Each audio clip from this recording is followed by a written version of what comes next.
Hello everybody, welcome back. And we're getting back into doing the VTuber fan arts. It's been a while, so it's awesome to be back doing this again. So today we're going to be doing our first VTuber now. Oh, I didn't change the name up there, sorry about that.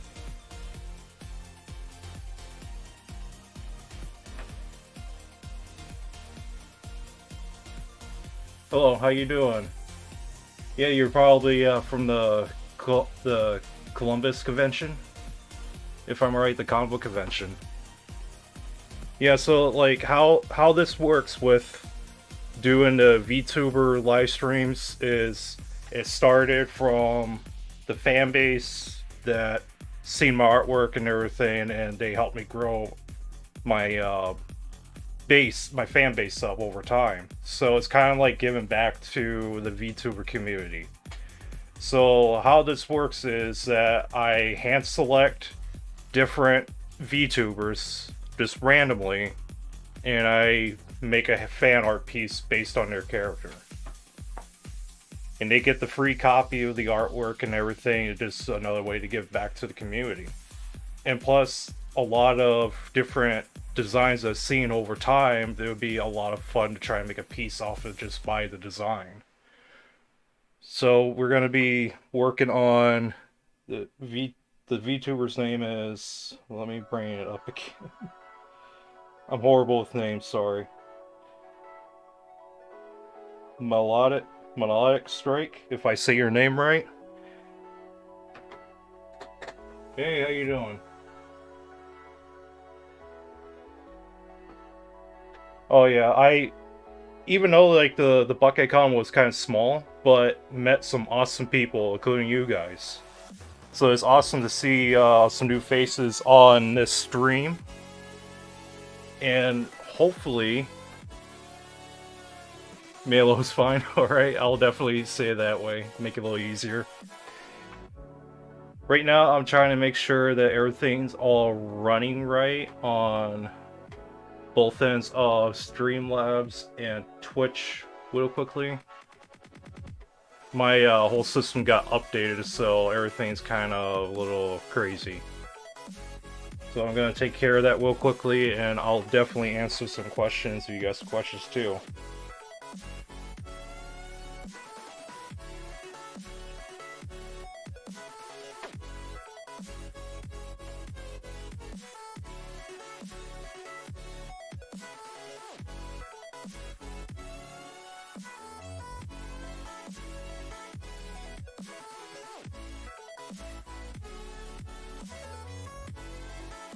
And for the viewers from the convention, I hope you guys had a good time at the Buckeye Con. I sure I did, and even my business partner, Johnny.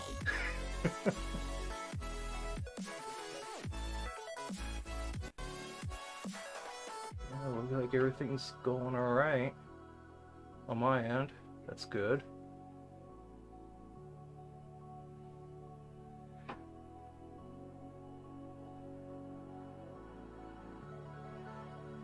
Oh yeah, I forget. What piece did you get? That's awesome. You're hanging it up.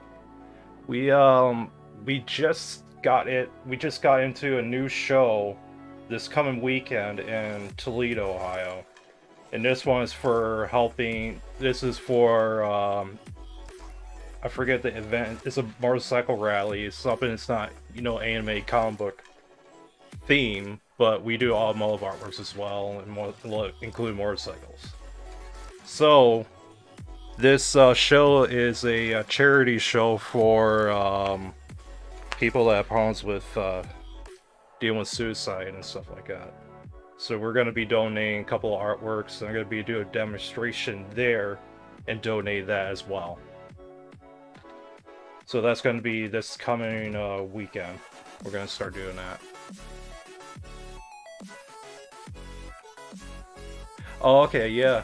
Yeah, I absolutely love making those pieces, the ones with the cars. It's definitely our main staple for us. Yeah, so I might make a video for that car show, for that motorcycle rally. I'm not 100% sure yet. We're trying to figure out a system to do that. Well, I'm gonna get started on the piece, and it might be a long stream, but if you guys can stay as long as you can, if you can. So let me know if you got questions during the stream, and I'll try my best to answer them.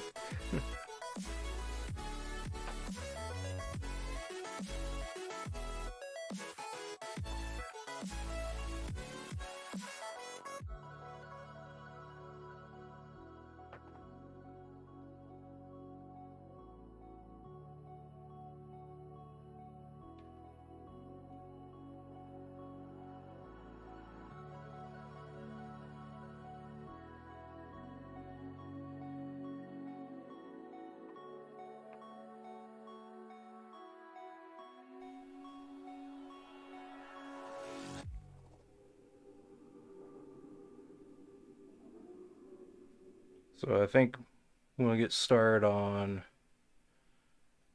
doing the hair.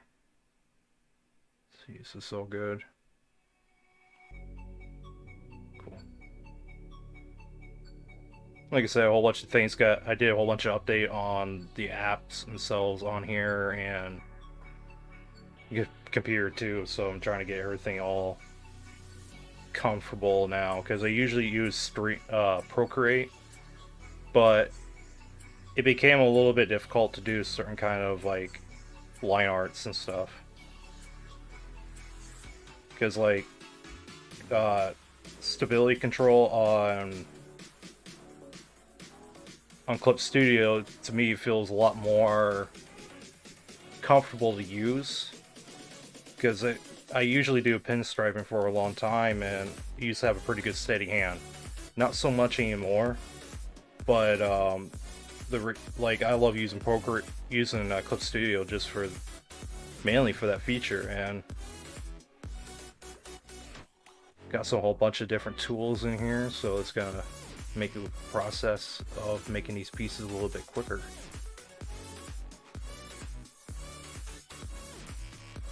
And if any of you went seeing the stream of the Dodge Challenger Black Ghost,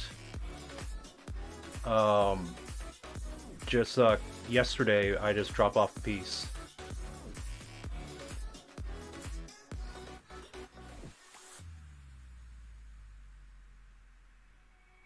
Oh yeah, that'd be awesome. Yeah, that'd be awesome for her to see it. I'm glad you're liking how the piece is turning out. It took me a little bit to try to keep the features of your character close as I can. Especially, it makes it a little bit because when you do a lot of like fan arts and stuff like that, I like to try to at least be close as I can to not to the point of be copying, but to get close to the styling as much as I can, and especially the features.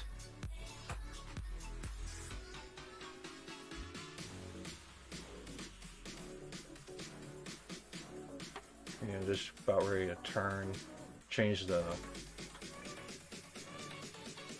Oh yeah, Clip Studios is absolutely loving it more and more, especially now that they made before they did this update for iOS. For a while, for like the Samsungs, if I remember right, they did a thing that where you can use your phone to control the like your screen and stuff like that. Like right now, I'm using the iPhone right now to zoom in, move around and stuff like that, so I could kind of like multitask a little bit better. And that's very handy, and don't mind paying the extra subscription to do that. Trying to get used to doing that, because I haven't had something like that ever, so I'm trying to be comfortable with it.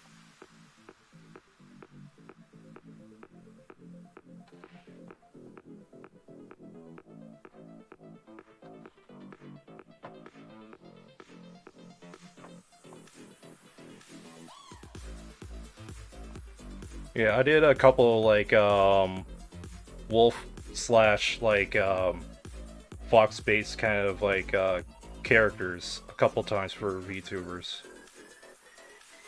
And one of them, by far, is one of my favorites. Is Tiho. I think her name is Tiho Fox or something like that.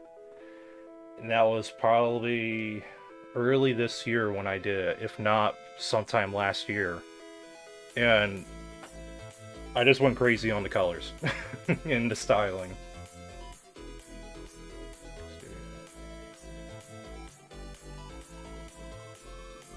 Oh yeah, I do like their setup for animation. It's definitely got a lot of options where you can actually be very complex with it. And with me using an iPad Pro and everything and be able to do that, it just makes things a lot easier. Because I do have a laptop. I have an older Alienware laptop. It's it's pretty good on. I mean, it's pretty good on the power and especially its specs is actually pretty decent. But for more um, animation wise, I'd like to try to use it more on there. But since everything keeps getting updated for Clip Studio for iOS, it's slowly becoming to the point where I don't really need to use it.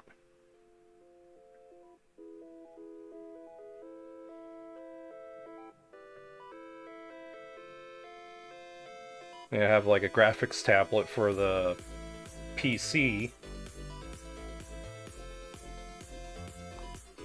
I mean, that's like I've been having it way before I got the iPad, and so I believe it's like a Huion canvas. I forget what kind of canvas it is, but it's one of those like mid-range size.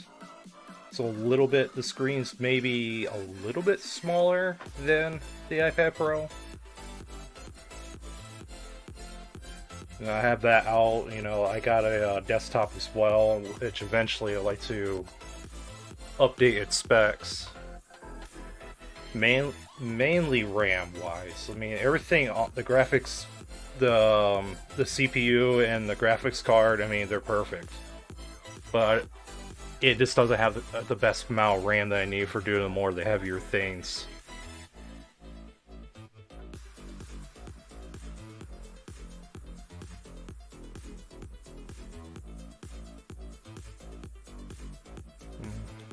Probably shouldn't go too detailed with the hair just yet, because I'm going to try to add some flocks to it and everything.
And a new update as well. I forgot to mention, but I just remembered. Sometime in September, I'm gonna try to set up for doing art class. Set up to do art classes at the shop in Bowling Green, Ohio. It's not really confirmed on a date yet.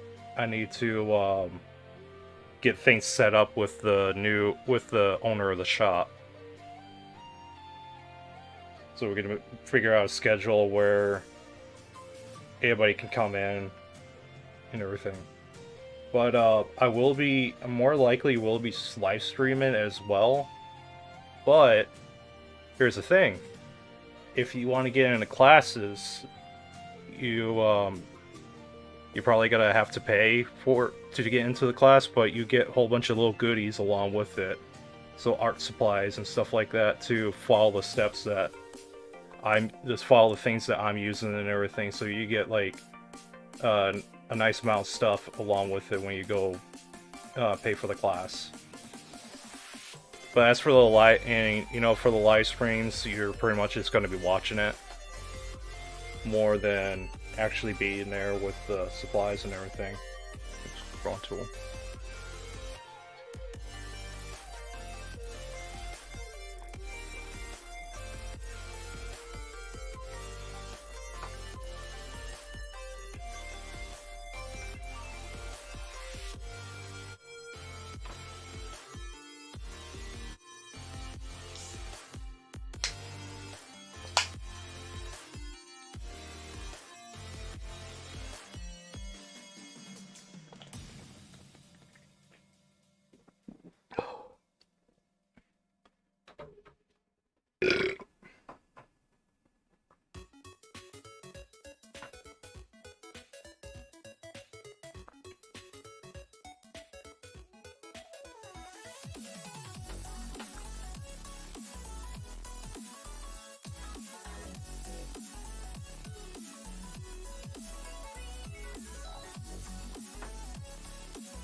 Oh, you are getting just improving your art style and everything. One of the artists that I look up to and actually, studied a lot. He doesn't use Clip Studio, but you can follow his steps all right with Clip Studio. His name is Mikey Mega Mega. His stuff is a little bit not safe for work, but the way he does his coloring, shading, and everything, it's just beautiful.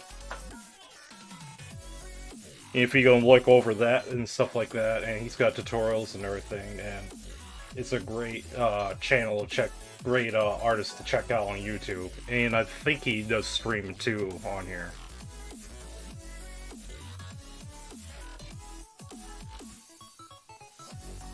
And speaking of YouTube, I'm gonna start saving these streams and post them on YouTube.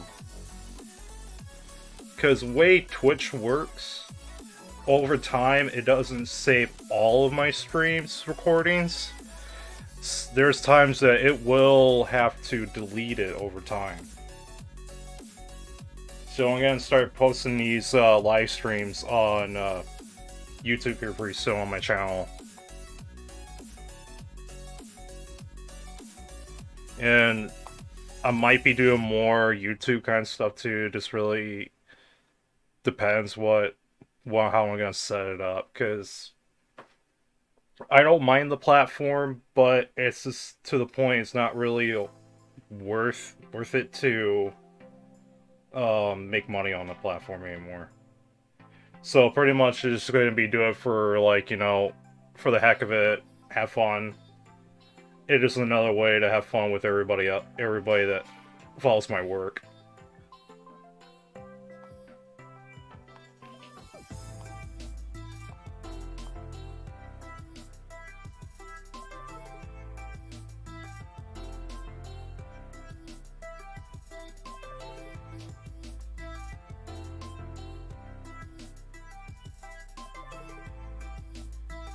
And by any chance you're drawing right now?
Every now and then, if I get stuck trying to find something new to work on, I like to go on Pinterest a lot and look at different kind of like artworks that other people have made based on whatever you want, whatever you're doing. And it just kind of go through Pinterest and just look around and it'll start giving you ideas and stuff like that. Give you a lot of inspiration on there for next projects or what you can do.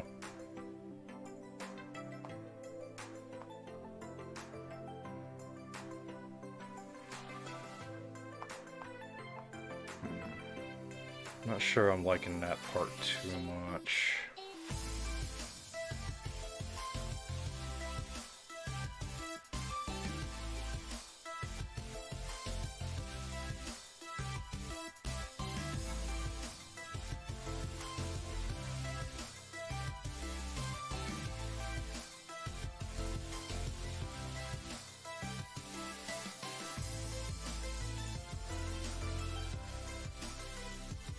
Like, I ran out of ideas of what characters I want to draw. Because I want to get back into doing comic book based kind of stuff too, not just doing the anime.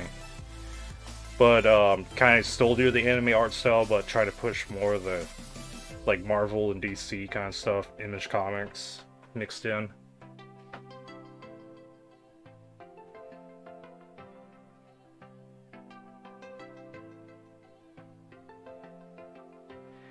Yeah, it's mainly with me, it's the poses a lot of times. Sometimes I just can't really figure out what I want for poses for like certain characters and everything. Because one of the hard things of doing that for me is try not to do a pose that's already been done. Like, I am starting on a piece of Wonder Woman, for instance. And there's a lot of, like, different, like, poses she does that you see almost a whole bunch of different fan artists doing. So, I'm trying to do it more as a portrait kind of piece, more than anything for right now. The piece is mainly for me to get back into doing that kind of, get back and doing, like, characters like that.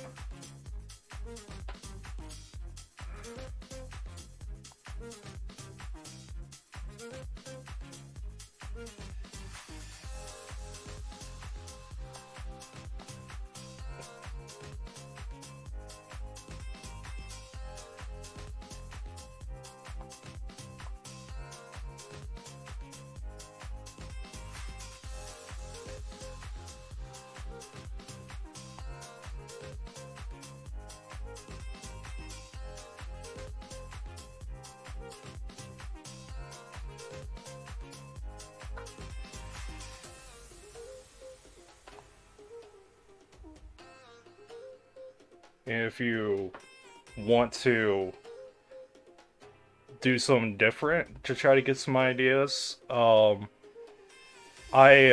always listen to music. Certain songs or certain bands can give me some kind of like ideas or inspirations to make a piece. Especially more towards like my own kind of characters and stuff like that.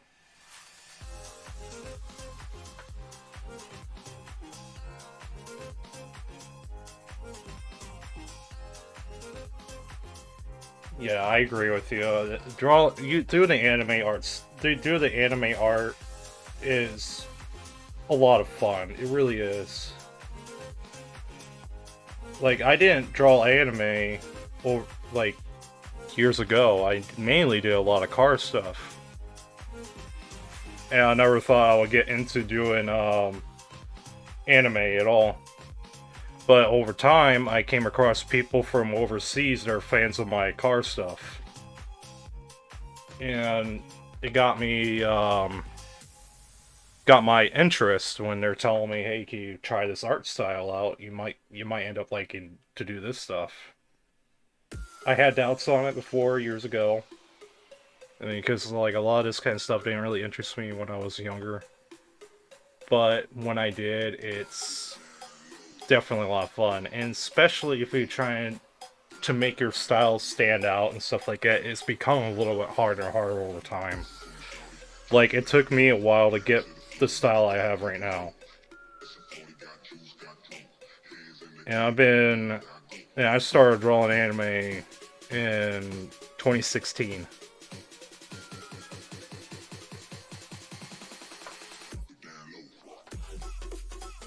So it took me a long time for me to get to the point where I'm liking my art style. And honestly, it's starting to get traction on what I want just last year. Because it was for a while that I would experiment way too much at times with different ideas and everything. Just try to see what works to the crowd and what doesn't.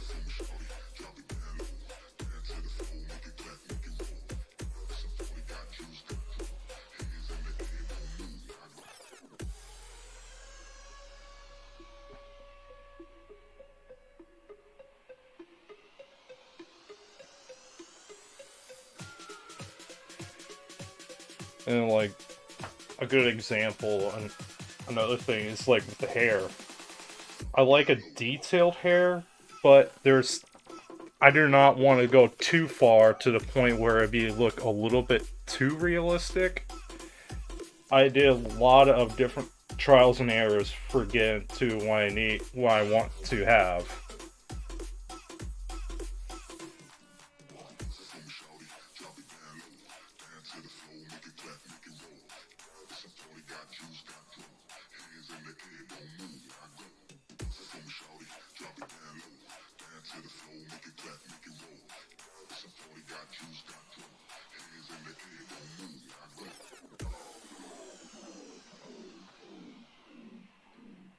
And if you like to suggest a different character for the next stream, let me know.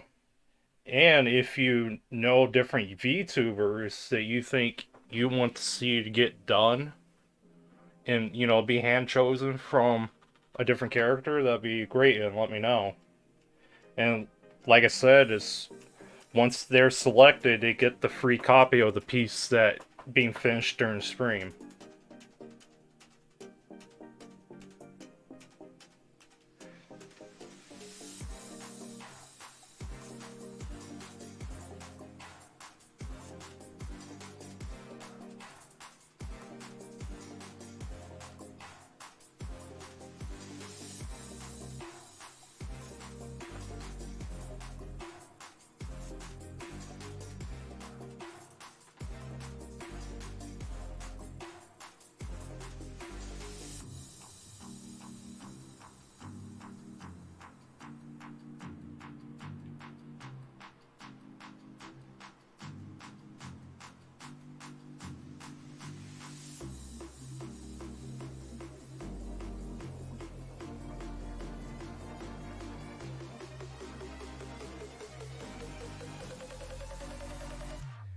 Usually when I do the hair and stuff like that, it's more the longer kind of part, the longest part of the whole thing. But to me, I have a lot of fun doing the hair. I get really crazy with it, if you can tell already.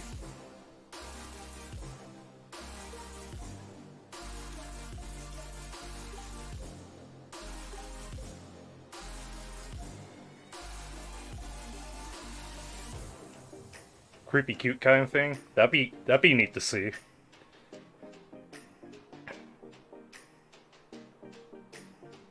I haven't gotten to the point of doing like, creepy kind of artworks yet. I think I only did like 2 of them. One's not anime and one is. And I believe the one is from some kind of mobile app game, a character from a mobile app game. And I believe I did that live stream of that character last year.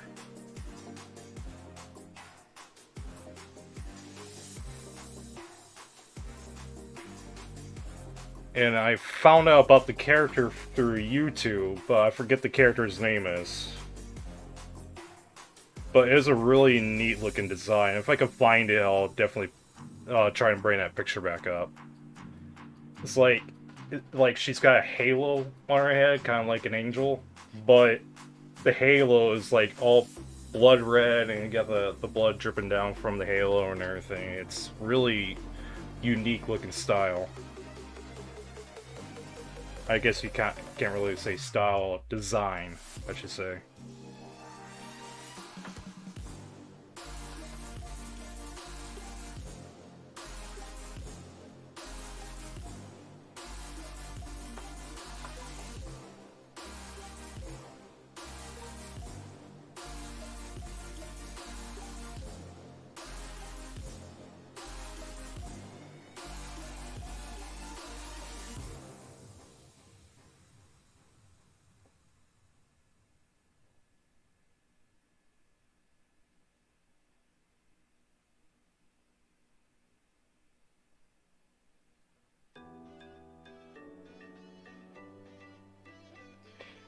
Yeah, the character is really neat looking. If I can find the name of it, I'll probably. I think during the times when I'm kind of like taking short breaks, I'll find it. I'll let you know the name.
And that's the best way, get yourself better and better over time is just study and study.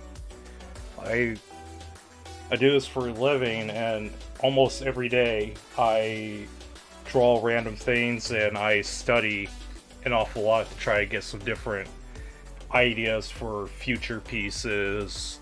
You know, it's the right for an artist in general. You always need to put time into studying. It doesn't matter if it's just for a little bit or for a day. You always should do that. Because all that's going to do is bring up your knowledge up even more. And there might be times that you might find something that you might be interested in trying out, like a different art, a different media, like watercolors, any other art media that you never done. Like, that's how I got into doing watercolors and inks and everything. I just studied and studied, and just find videos online to just kind of practice. Sometimes, for me, it can be a couple hours or more. Because, like, when I do my commissions and everything, I I don't do the commissions all day every day, because like with us going to shows, we need inventory when we go to shows, and like to try to get new things built up over time, so we got a good selection. And sometimes it can be very tough to catch up on it. So what I did is I do like half of the day of doing commissions, and the other half of the day is going doing making new pieces or doing art studies.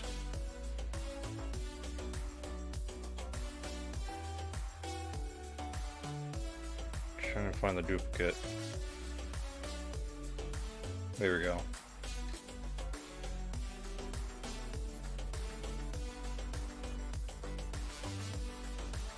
And I got some brushes in here too. I'm still kind of like fiddling with, see what I can do with them.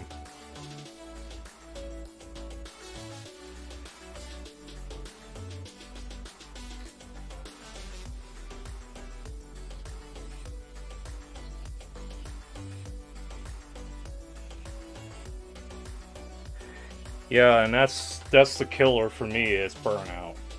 Like, I get burned out very easily just doing stick with one piece.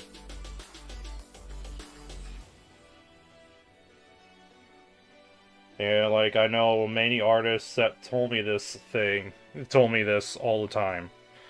I have an older artist. His name is Cisco. He's from Toledo, Ohio. And he done like sign painting. So like, I'll give you an example. Years and years ago, before we had printing and stuff like that, printing on billboards and everything, a lot of artists back in the day had to hand paint the billboards back then. And he told me for years, he told me that like, all the years he's been doing that business, painting cars, doing paintings, that if you stick with one thing and you just stay with it for a long period of time, you're going to get tired of working on it, and you don't want to continue it. So it's always a good. So he always tells me it's always a good idea to get a break from a piece. If it means by you have to do a different thing for a little bit and kind of just break out from it, then do it. And it really helps to keep that in mind.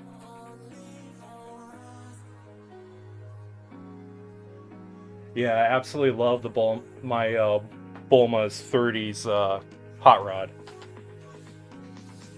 Yeah, it's by far one of my favorite pieces, and it's one of the pieces that started the idea. Because that piece is actually a remake of of the original one from, I think, 2019. And I remade that piece last year. And if you go on my Instagram and my social medias, you might be able to find the original look of the piece. You can see that the styling of it has totally changed. And I'm gonna try and make a new piece, something like that, here soon, especially for that motorcycle rally. It's gonna be our very first display at a motorcycle event. And we are trying to, get into that market more, because I'm into motorcycles a little bit more than cars. And I grew up with my father; he's a biker, and I know people that had custom bikes over the years. Kind of like the ideas of like, you may not know these guys, but if you look them up, you will definitely get an idea of what I'm talking about. Jesse James from West Coast Choppers, and Boy Cotton, Dirty Bird. Like, custom motorcycles to me are just like very out of this world. You know, you can find crazy stuff with cars, but a a motorcycle, and especially you do custom work on them, and mainly towards like engines and stuff like that. It's just a full on like big sculpture, and what gets me the most is the way different builders made do custom engines.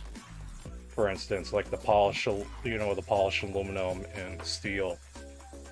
And one of my all-time favorite builders, I didn't mention him in the list I was saying, but Indian Larry.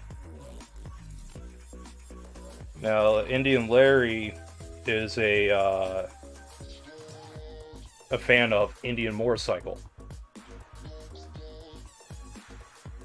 and there's not a lot of custom builders that did a lot of stuff with Indian.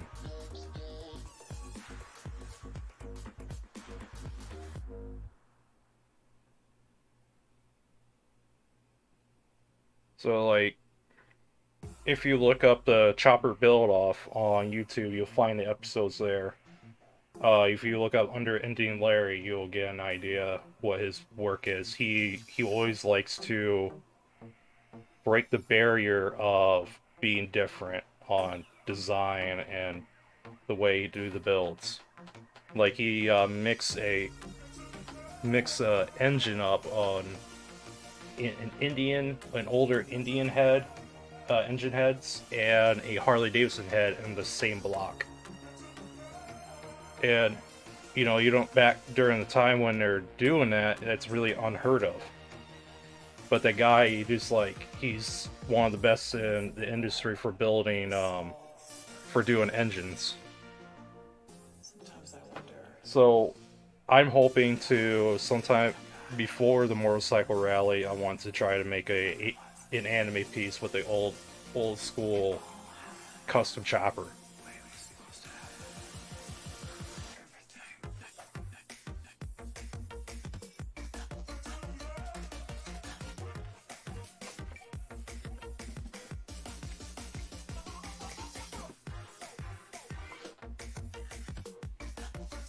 Well, definitely, it's an old show. We're talking about back in the early 2000s. Indian Larry is not with us anymore.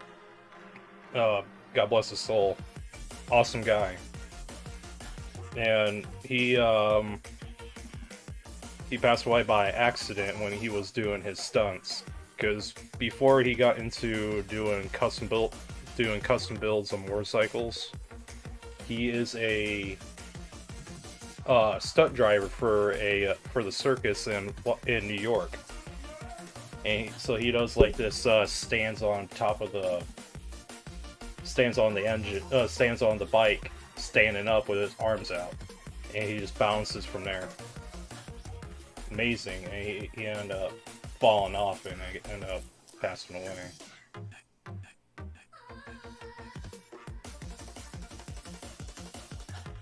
Drawing the rabbits. I haven't done a lot of animal themed artworks yet because I'm still trying to get the extra time to study something like that. But since I live up in Toledo now, apparently that the residents in Toledo can get a discount to get into the zoo, and I got this idea from an artist named Aaron Blaze. Aaron Blaze was one of the animators for Disney back in the 90s. I think early 80s. Late 80s, or I should say. So he did like The Lion King, Mulan. Yeah, Mulan, if I remember right. Aladdin, Brother Bear. I mean, the list goes on. And there's a channel called Proco. And if you never heard of Proco, I highly recommend checking that channel out. It's a really awesome art channel, and they have like their older podcasts on there too. But they did like a thing that they meet up with Aaron, and excuse me. and met up with him and told Proco that challenged him to go to the zoo in California to just sketch the animals at the park. So like if you see like a gorilla or something like that, and you stay there and you hand sketch what you're seeing, and it helps out with understanding on the animal's anatomy. So like different like the cat species, birds, like a very good example of like for big cats. What is it? Snow leopards. Normally, a lot of big cats, mainly cats in general, don't really have a forehead. Like you can definitely tell by like a canine dog, and snow leopards is one of like the few uh, species that actually have more of a forehead. And I never knew that until he started pointing that out during the recording that they did.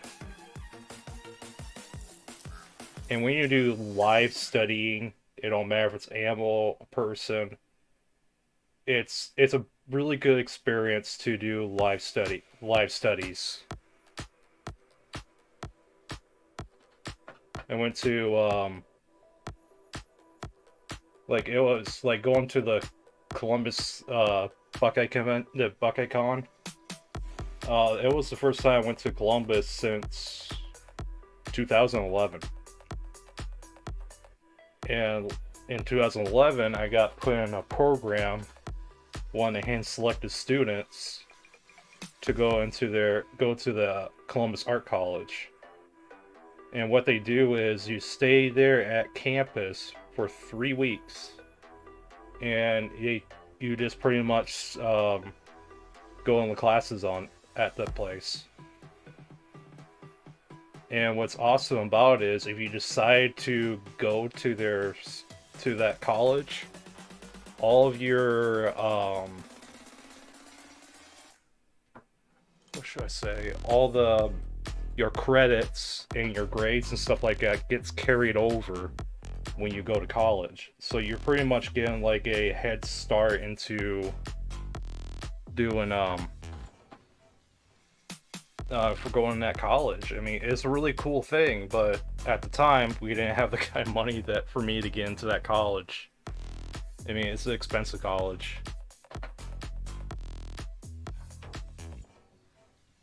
Oh yeah, that's right. It is on Mondays, huh?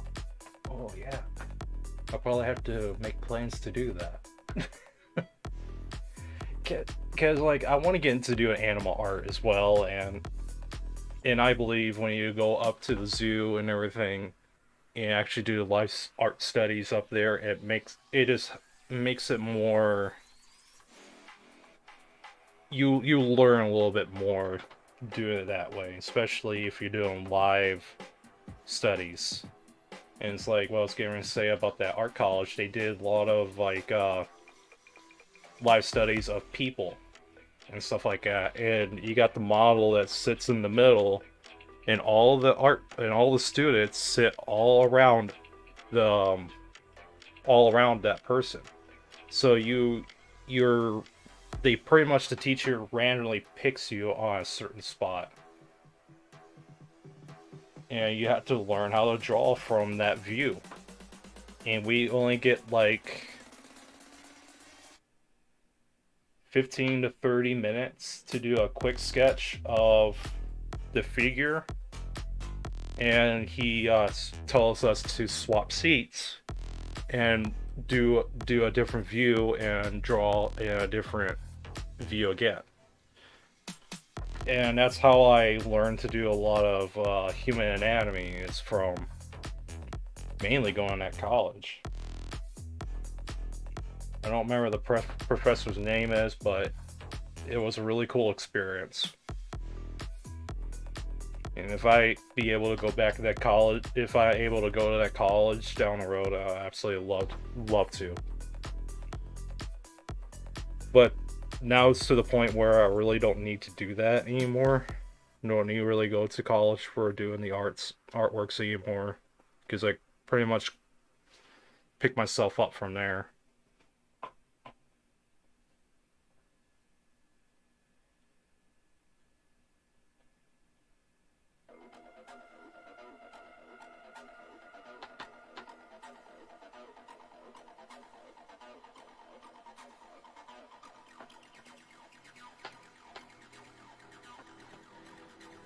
Let me look up on the interweb and find out what that college is called.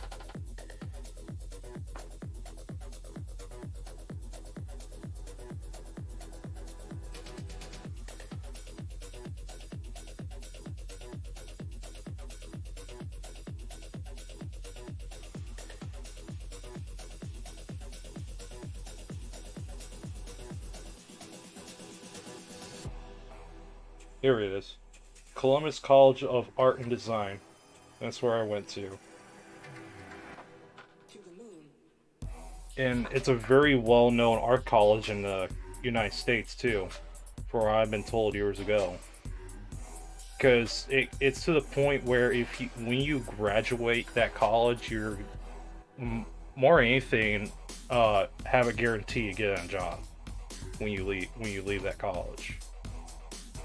A lot of big name companies and video game companies go down there and look for different artists for doing designs and anything that needs to be made. But for how much that for how much to go up there and everything is just I just couldn't, my family just couldn't afford it.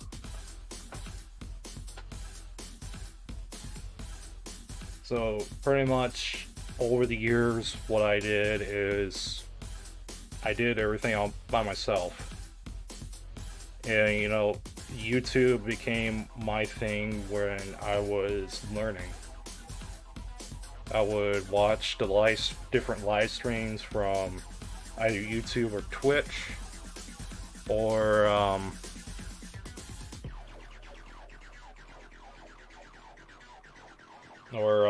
go to and meet up with artists in random places like Cisco, for instance.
I never write before, but I would like to try to in the future, because I would like to make my own like comics and stuff like that down the road. But as for doing art as a career, it's a little different when you're doing stuff like that. I learned that um when you try to do art as a career and you expect to make boatloads of money right off the bat, you're really not going to either way, because I like to try to do everything online the best I can. I think, to me, what I'm learning, it's very important to build a fan base, to build a community based on your work. Like I'm still trying to be more active on social media, but I'm still trying to break into that. But I would think I don't know. I think it really depends on how comfortable you want to do it as a job. Just make sure to not put yourself into a point where you're doing too much and you end up not liking art, or you're not liking doing the paintings or writing. You don't want to burn yourself out to the point where you don't like doing it anymore. And it almost happened to me 3 years ago. Like I almost stopped doing artworks for a while because I was expecting to get to make money at the time. But to me, it's not the case of doing that. You're trying to balance it out the best you can.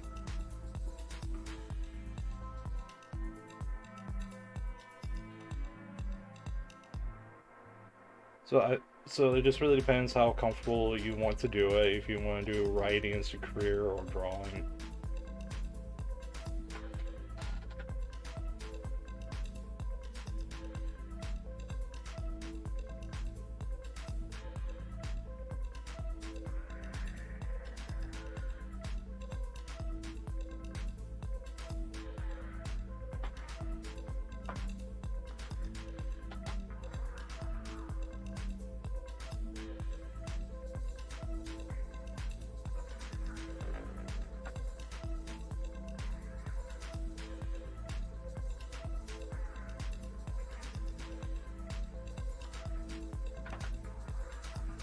Like what I was mentioning about inspiration, like I was mentioning about music. Like right now, what's really helping me being interested in making this piece is I'm playing songs from a band called Tool.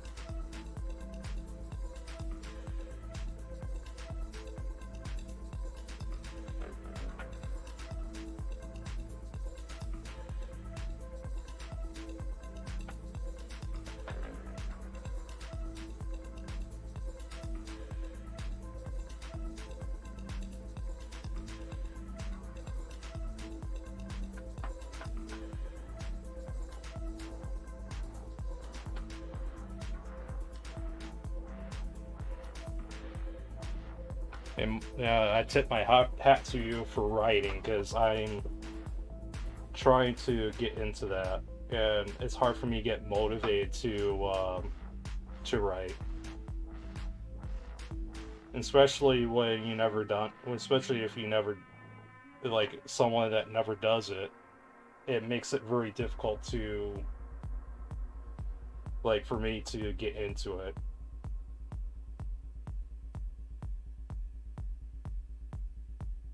But I'll absolutely love to get into doing writing and everything because I think it would be really useful to to use when you're making stories like comics and stuff.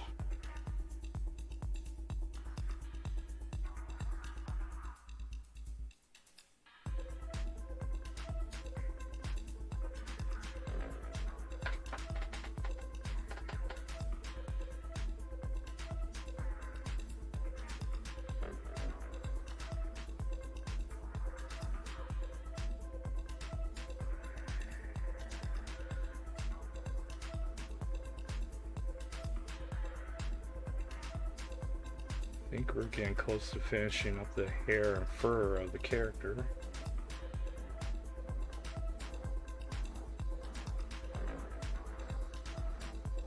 And like I said, that's the longest part of doing these pieces is mainly doing the hair. But I have a lot of fun doing it at the same time.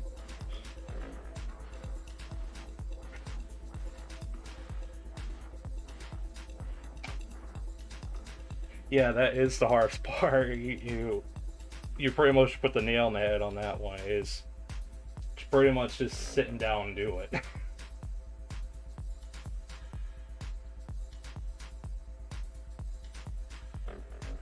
Because like when I draw and everything, it's like before I got into drawing, like I lose interest of things very quickly if I don't have nothing to do.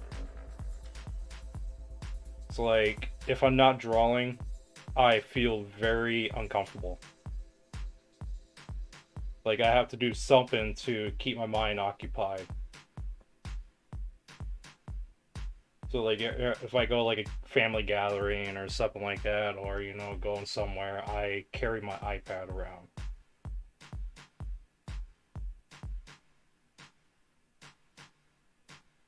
And when I was trying to learn to write and everything, it was very tough for me to get into that.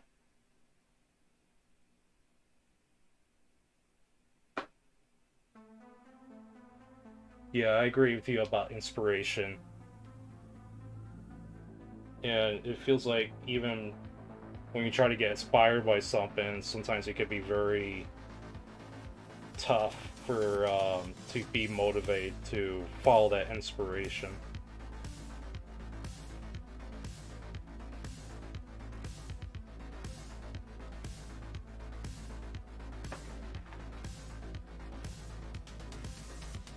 And it's like that with when I was starting out drawing anime. It took me a while to get inspired to do it.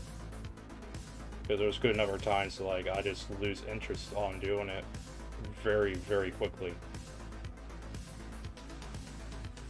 And if I remember right, it was a certain show that really got me into it. I'm trying to remember the shows that really got me into drawing anime more than anything is K-On! Oh, sounds like Zeus found my dog Zeus found like a rabbit or something. Let me put on mute, guys. I'm gonna take a quick break. I'll be right back.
Alright, I'm back. It's like yeah, every time you see something outside or something like that, especially when it's dark, he will start barking.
Oh yeah.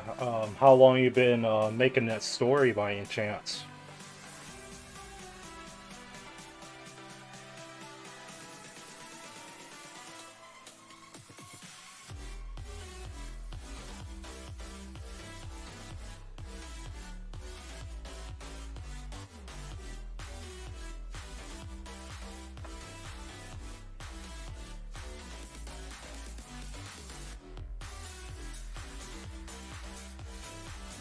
Is it? It sounded like you've been making that story for a while.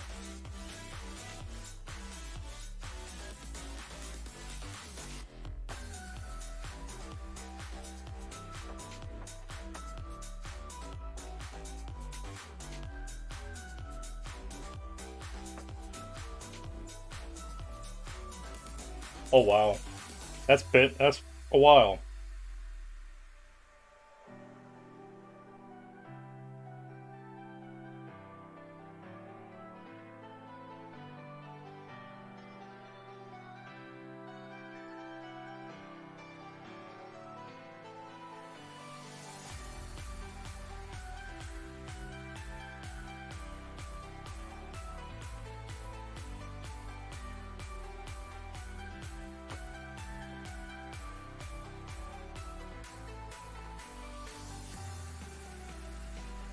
Down the road, I do like to try to learn to write again, especially since I moved into a different place. It's started to get my motivation back more over time.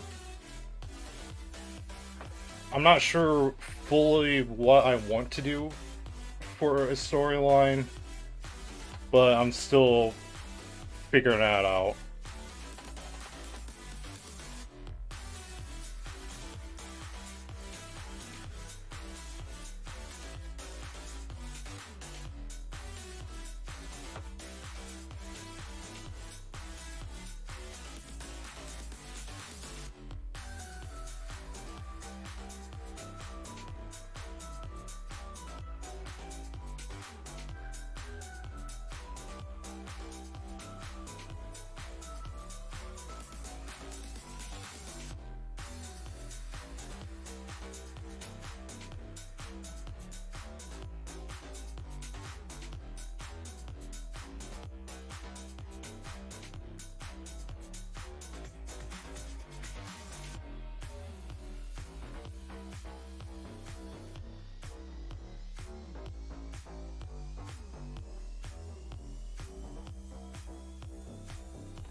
Yeah, I can see that, reading comics and stuff like that. Yeah, that I definitely have to try that. Because I do like I collect comics here, and it is a lot of times I just don't really have the kind of time to really sit down or read like my mangas and my comics.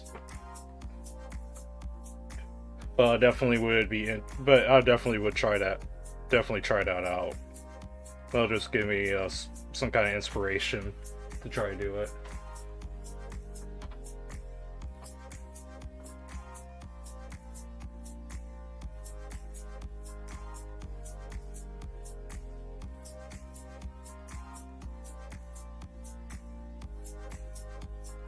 All right, I think we're done with the hair. I'm gonna try to move over to doing the eyes and the eyes and the face.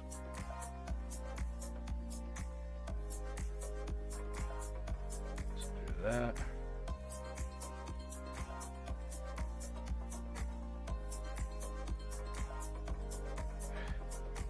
Ooh, I accidentally merged.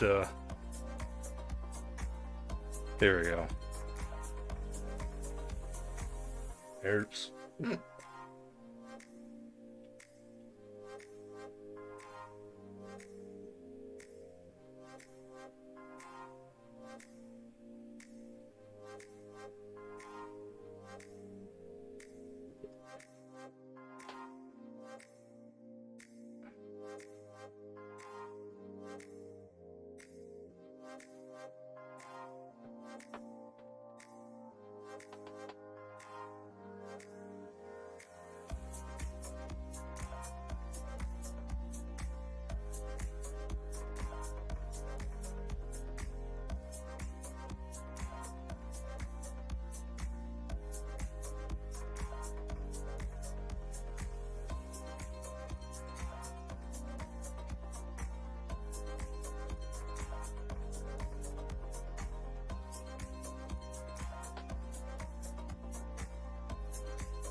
I can't tell you about it. If you can't see it, then you'll just never know it. I feel sorry for you.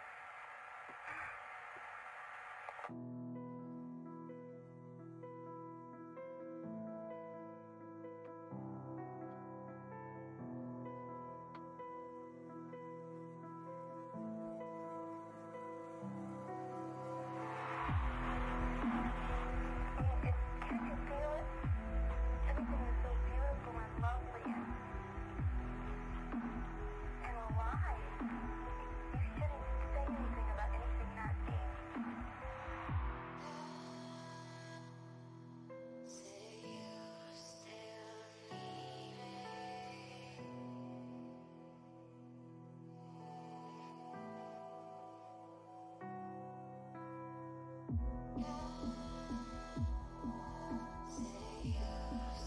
Oh, that'd be so fun to try and learn to make a video game. That's one of the things I definitely would like to be interested to try to do down the road.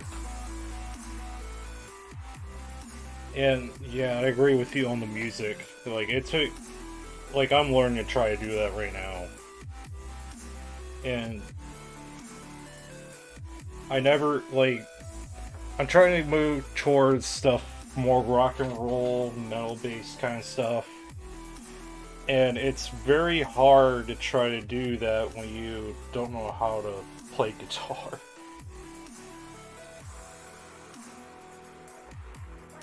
Like here pretty soon, I'm going to try to get into learn to play guitar again. I used to play a little bit years ago, but I lost interest over time, and I had like health problems down the road, which it affected my hands really badly. So like at times when you see me draw and everything, you see me mess up a lot of times. It's a lot of times I lost. Every now and I lose control or strength in my hands. So I'm hoping, because I was told by somebody if you learn to play the guitar and everything, it could actually help out bring control and strength of your hands again. So I'm very interested in trying it.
Oh, really? You have to do it by like a MIDI, pretty much. And it's like, what's it called? I'm not sure what dexter. I don't know how you really say that word. Dexterity. Is that something like relate to your hands or something? I'm actually gonna look it up real quickly because I'm kind of curious about that.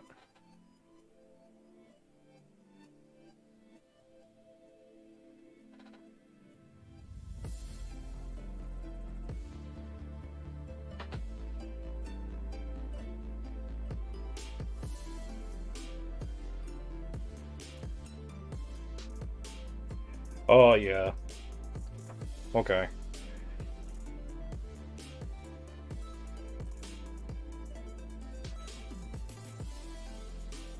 Yeah, I can see that would be a really rough thing to do. To deal with, I should say. And it's like I have a pinched nerve in my neck, and it's affecting my hands. And sometimes it can be very difficult to try to do certain tasks.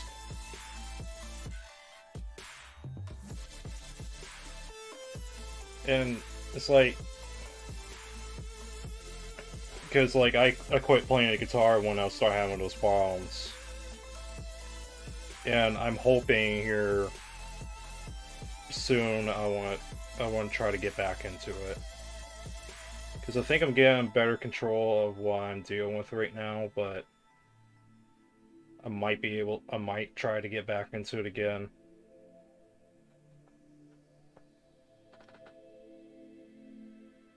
And there's like classes I can like there's like certain classes you can find like for apps and stuff like that. I'm gonna try out. Now I don't mind trying to pay for the subscription if it works.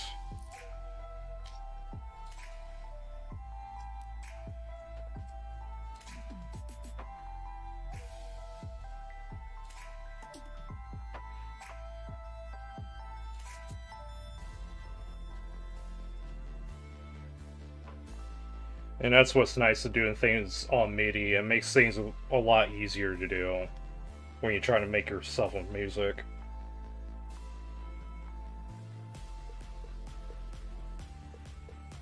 So hopefully make some awesome stuff with some music and stuff like that. That'd be awesome to see you do it.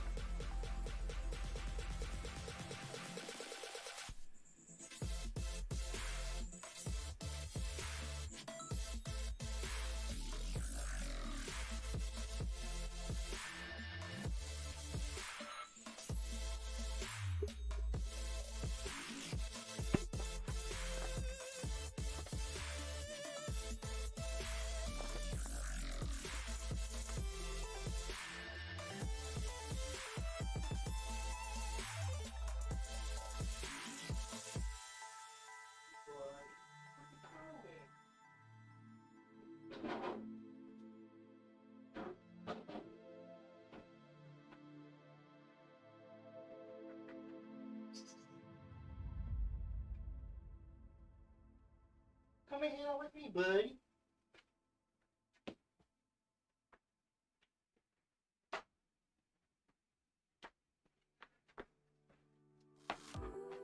Here's a buddy.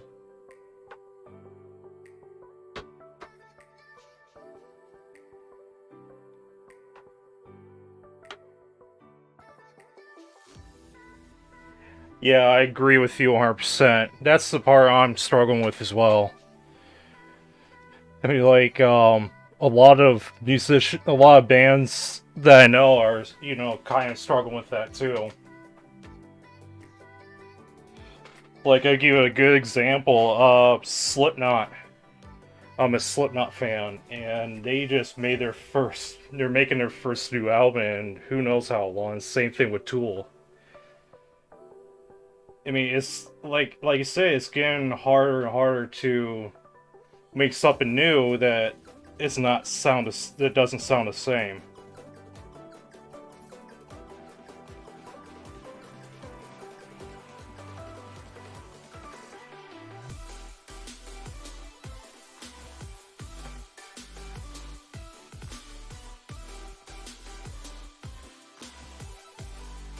And right now, I'm listening to our new single right now from Slipknot. That's awesome. If you're not a Slipknot fan, no biggie. But I grew up with that band when I was in school.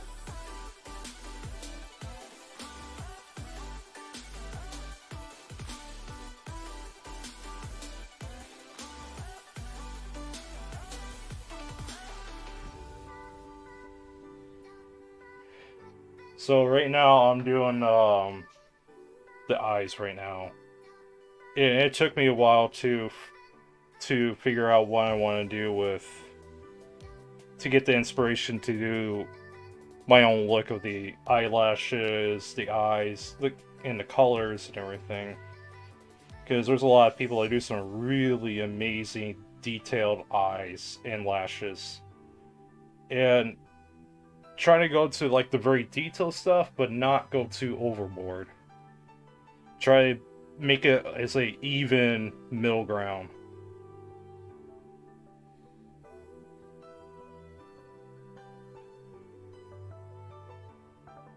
And the funny part is, like, I can easily say that drawing anime is a lot easier than drawing cars. 100%. Even like the years I've been doing it, it still throws me out of the loop at times.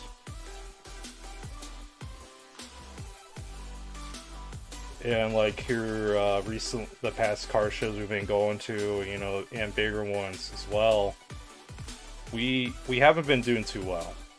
But the anime and comics, it's been our thing. So we've been talking about mainly sticking to local areas for events like that. But for comic book conventions, anime conventions, we'll definitely try to drive up to them.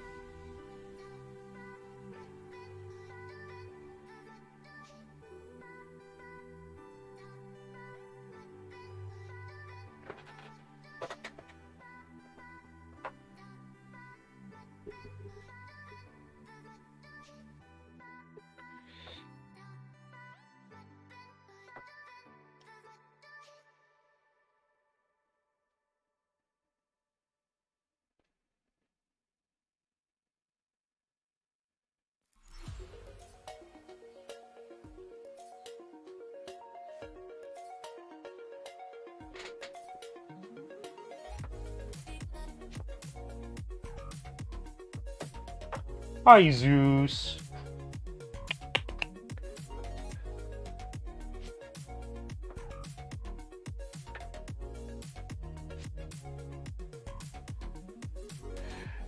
It definitely is, and I mean, like automotive is as well. But when you go to a car show, I mean, you're really going up there just go look at cars. A lot of times, people don't really go up there go buy stuff. But when you go to a comic book show, you know, comic book convention or anime convention, people are there want to buy artworks, want to buy books and figurines and stuff, you know. And it's like what we mentioned earlier. Is like drawing anime is a lot more. It's a lot more fun to draw too. Anime is. And same thing with the comics. It just feels like I'm doing something different all the time.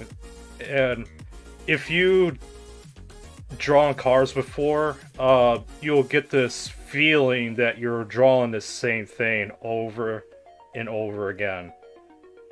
Especially like newer vehicles like the Dodge Challengers, the Chargers, the Mustangs, and stuff like that.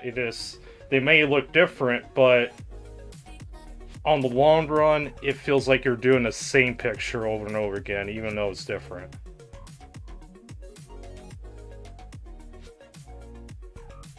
I mean, it don't mean I'm gonna stop making automotive artworks, but I'm gonna do something different with it.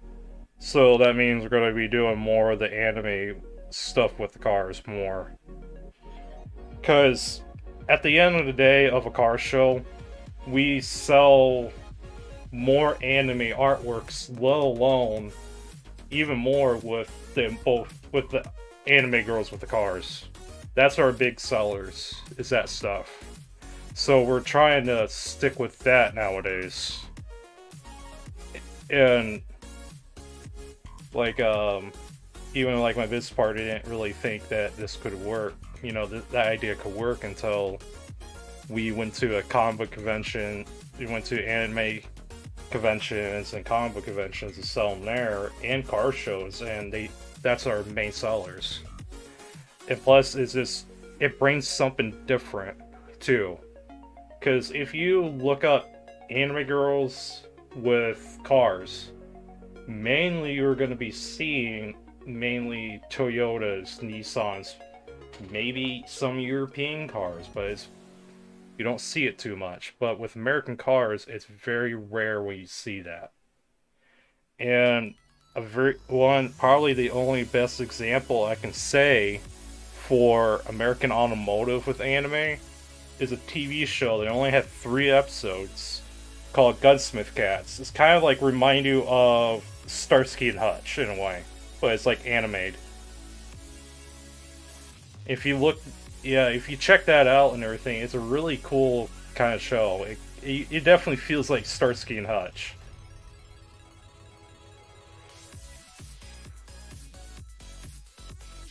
And the character drives a '67 Shelby GT500, which that's really cool to see. I'm a big Shelby fan. And that's where I got the idea from, is seeing that show. And that's where the Bulma with the 30s Ford came up to be. And you might see more of that Rockabilly Bulma too in the future.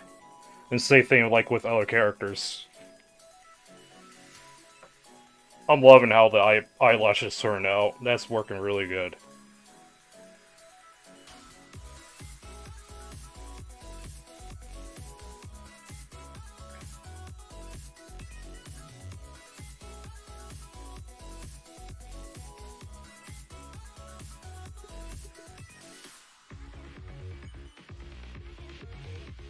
It's really neat. It's a '90s show. It's a full-on '90s show,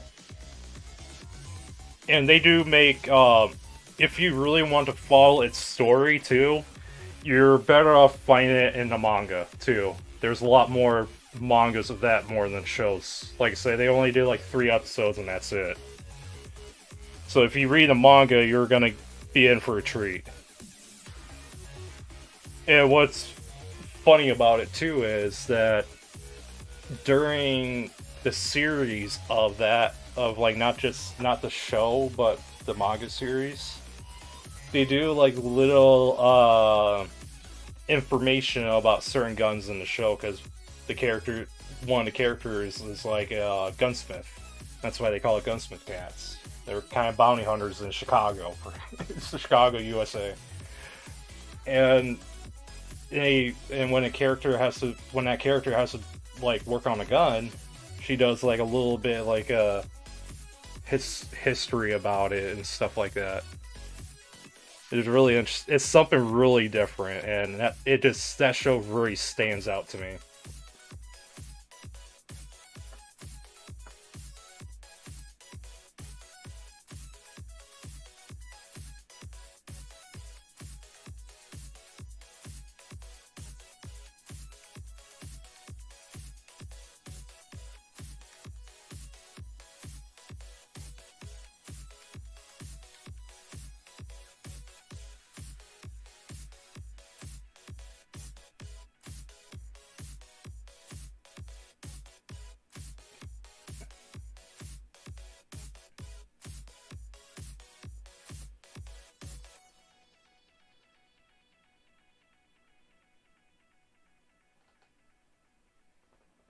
It really is interesting. It's a fun show. I mean, and I like finding like non like popular shows. I absolutely like doing what find shows like that. When you find something that's not really talked about and stuff like that, it's sometimes you find some gold in the rubble, pretty much. And I forgot how I came across that show. It's totally random. And I always like, fiddling around with different YouTube channels because there's some of them that would show like clips from certain shows that I never even heard of, let alone some old ones.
Oh, I definitely agree with you on that. It's always fun trying to find, stuff you never even heard of, or people don't really talk about.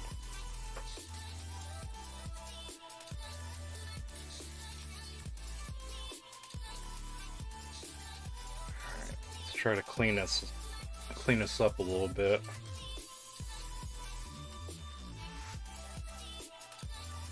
Because sometimes I tend to forget on line art and stuff like that. Sometimes I'll end up leaving certain lines overlap each other, and sometimes I forget too easily to do that.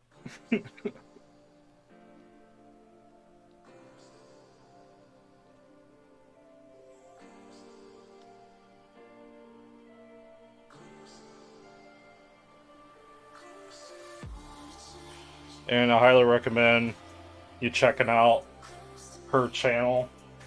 Um, keep forgetting to. If I go stop real quickly, and I'm gonna take care of this.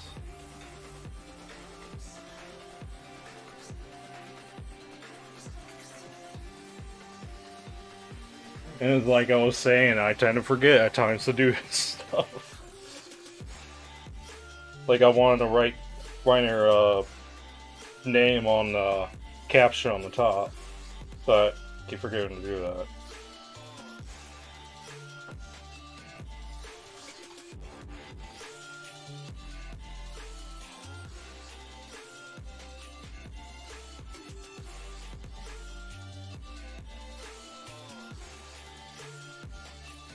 And she's a new Vtuber, so I highly recommend checking her out. Does a lot of video game stuff and some art too.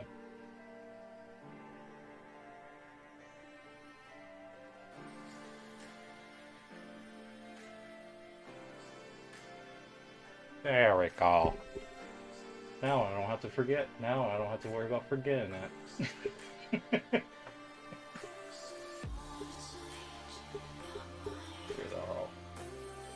Yoink. There we go. That's better. I don't think this is a 70 Dodge Challenger.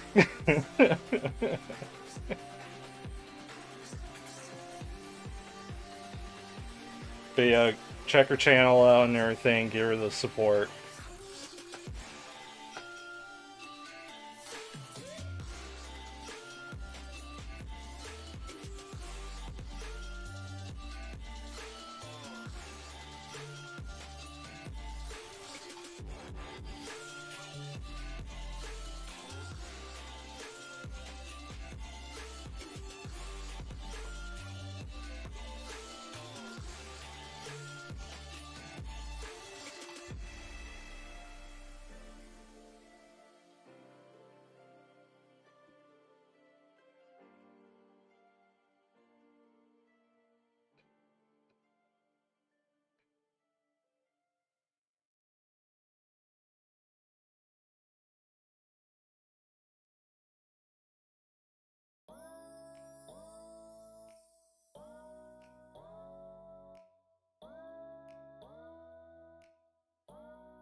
Oh, they are. There's a lot of designs that I came across just by Vtuber itself is just really cool to look at. And I will be, I'm gonna try to see if I can recover some of the older streams if Twitch hasn't deleted them yet. Of past YouTubers I did, and you'll see some of the designs. There's a lot of them. They're just like, I wish I thought of.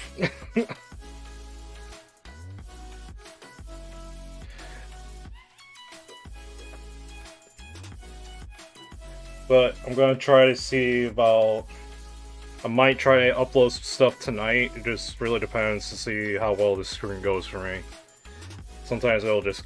Sometimes these streams can kick me in the living butt.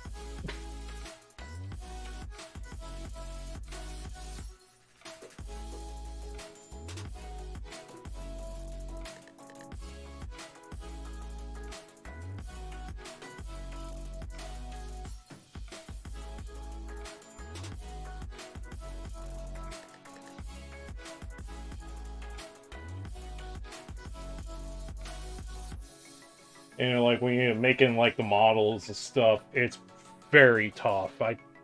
I'm planning on doing it, but softwares are not really cheap for that. I can tell that. I can see that. Because I think it's like a subscription for a certain one, and it's like I forget the name of it. I do have it, but it'd be better to just get the subscription in itself. Oop. Well, eventually I will. Eventually, I will get into doing that. It's a little too dark.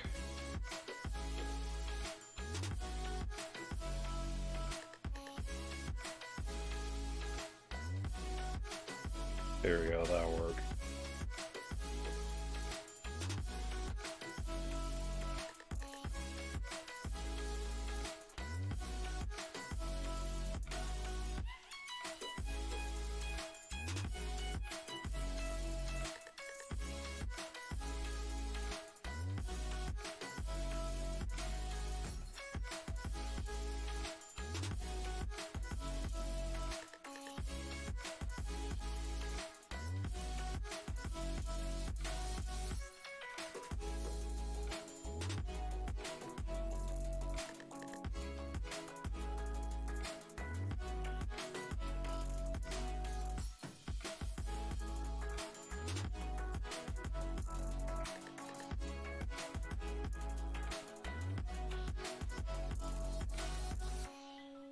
I would say live 2D it would be a lot easier to do. Like I'm still learning how to do 3D modeling itself. and it's very rough at times. Like, I'm trying to get used to using Blender.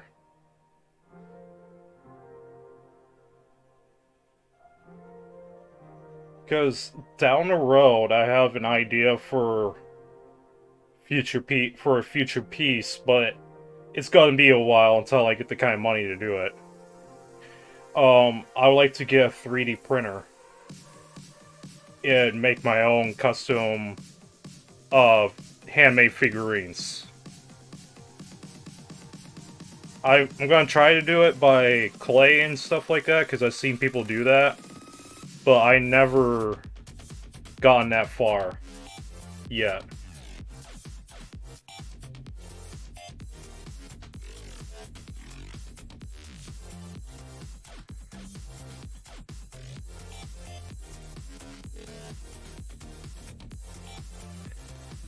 Trying to do this even as I can. This is the tricky part of the whole thing.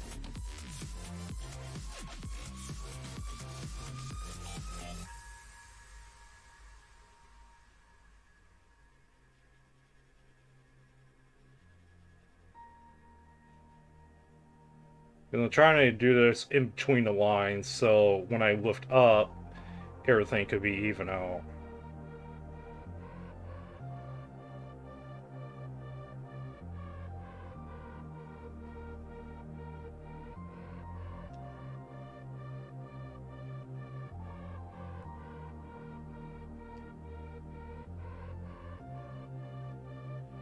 And I'm still learning to use in Blender. It is very tough to use. And that's not even just that. Their layout for that thing is just kind of mat. It's like a madhouse.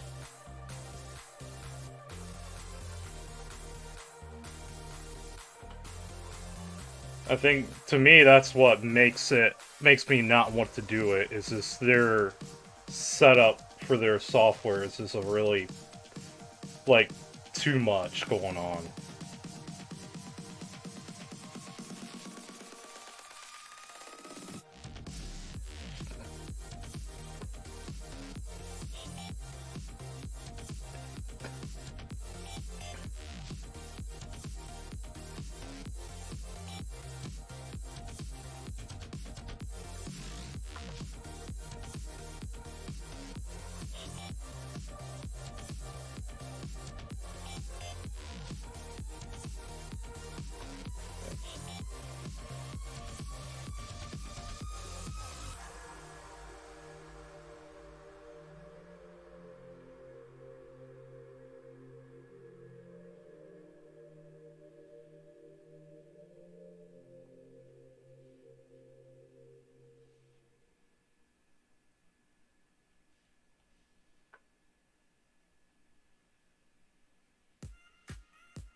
Yeah, it really is. Their layout. That's the like I said. It's just the only. That's the only thing that really draws me away from using that software. Nowadays, it looks a lot better. But when I was learning to use Blender, we're talking about back in high school when their layout was very, very confusing. It made me not it made me not use it for like over several years. Like it's so confusing that it just ruins the flow of me wanting to learn it.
Yeah, it's pretty much what I use it for nowadays too. Because I like to, certain pieces, like, I like to get, certain, a collection of different cars and stuff like that, so it just makes it a little easier for me to make anime poses, stuff like that. Because I got some, characters from some software. Oh, hey!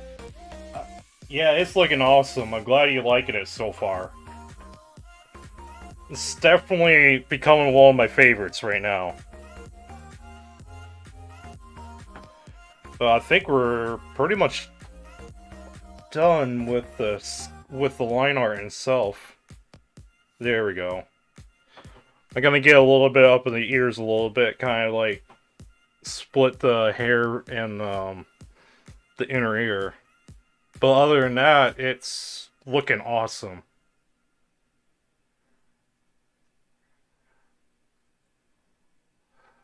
And I'm glad you're liking it and stuff like that. And it's definitely becoming my favorite, my all-time favorite now.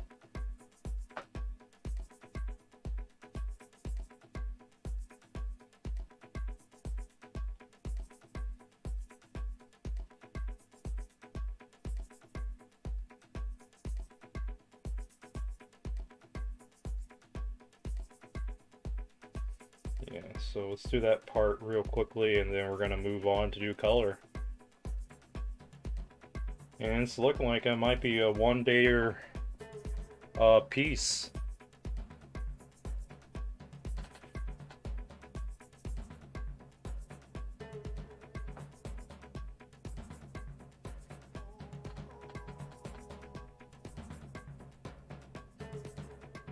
And plus, I got caffeine in me, so it's helping me out to try to crunch it.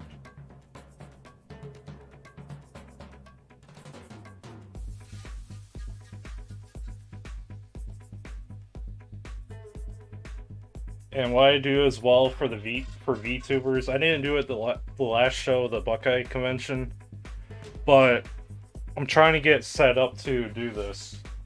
Past pieces I done of different VTubers, I'll be putting their name and social medias on a little card with the artworks. And when I go to conventions, it'll be in my the copies of it will be in portfolio, so people can see who's what and check out. So it's literally free promotion.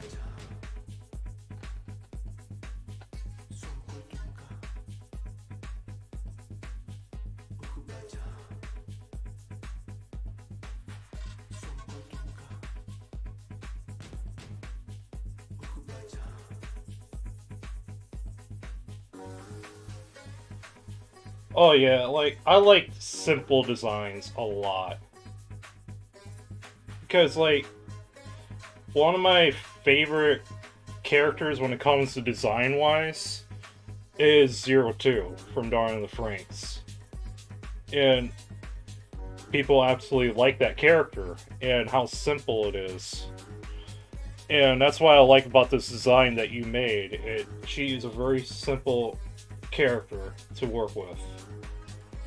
Every now and then I do like doing complex designs and stuff like that, but sometimes it's a lot of fun when you do something a little bit more, a slower pace.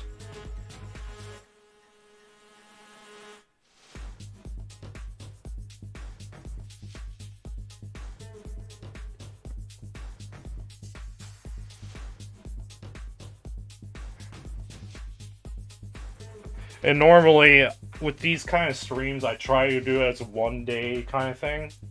But it gets sometimes it just depends on the character. It can be very tough for making it as a one-day project. Right now, I'm kind of going through everything. I'm going to add just a little bit of things, and we're going to move on to doing color. And as for... Yes, I will be doing color here in a bit. So pretty much I'm going to be doing this from start to finish.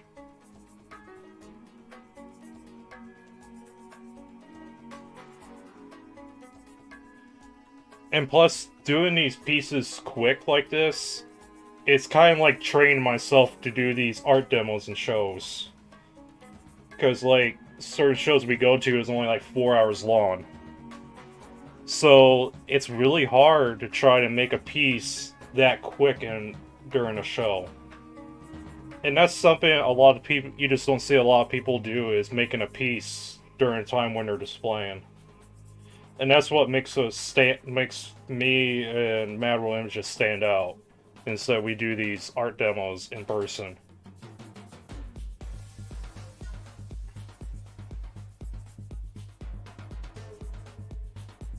And I'm gonna be doing one for a car show for that motorcycle rally this coming weekend.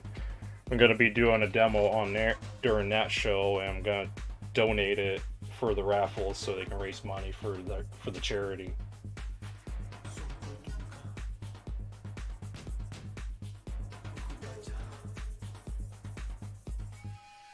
So there's a possibility you might see a live stream of me working on a anime slash motorcycle piece.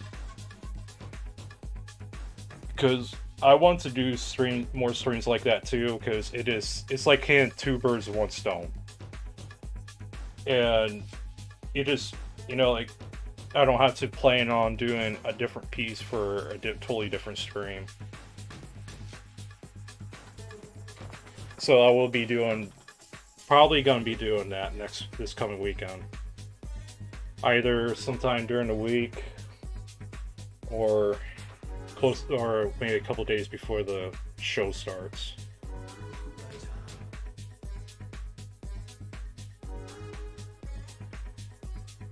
So I think we're good there. I'm gonna add a couple lines here. And plus, listening to Slipknot right now is keeping my blood flowing, keeping me going, to get this done. That's why I like rock and heavy metal so much. It keeps me active.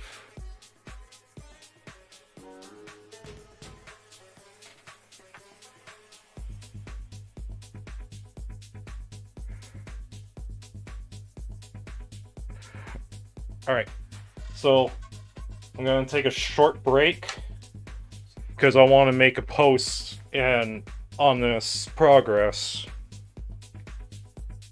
So you might see me tagging you here in a little bit.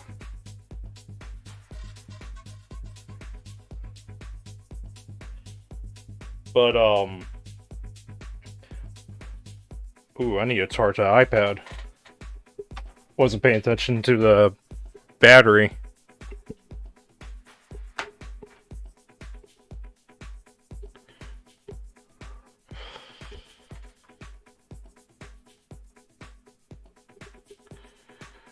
And like the Apple Pencil, I want to charge it up a little bit longer. So I'm just gonna move it into a different screen just for a little bit. I'm gonna take a short break, but I'll still be chatting with you. I'm just making a post here right now.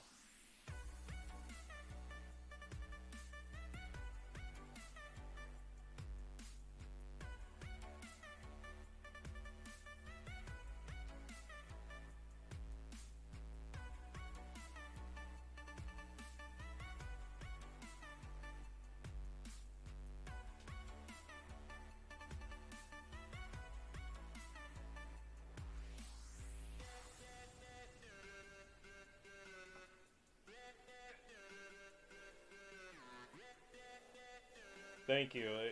I'm definitely happy how this piece is turning out.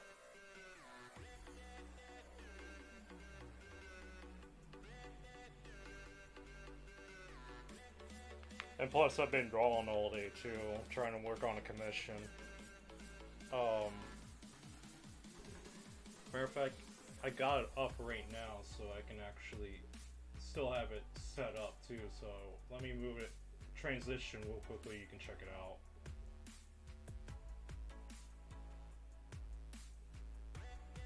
So a guy wanted me to do his 2012 Dodge Charger. This is what I got so far. This is what I've been working with majority of the day.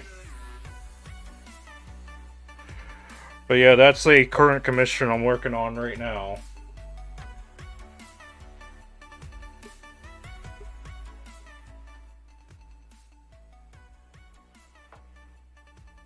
And that's what I like about Clip Studio so much, because I can have multiple pictures open up. So I can kind of like jump back and forth. And I don't have to worry about closing down and reopening stuff, back and forth, back and forth.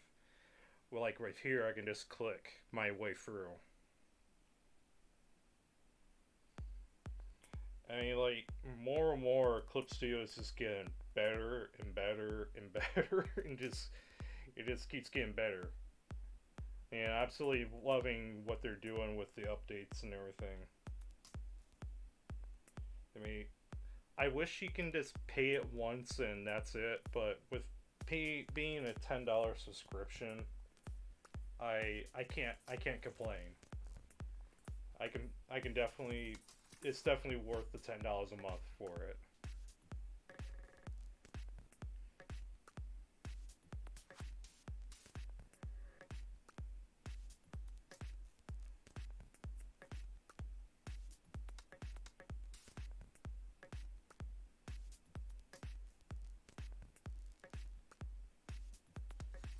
But it's yeah, it really is.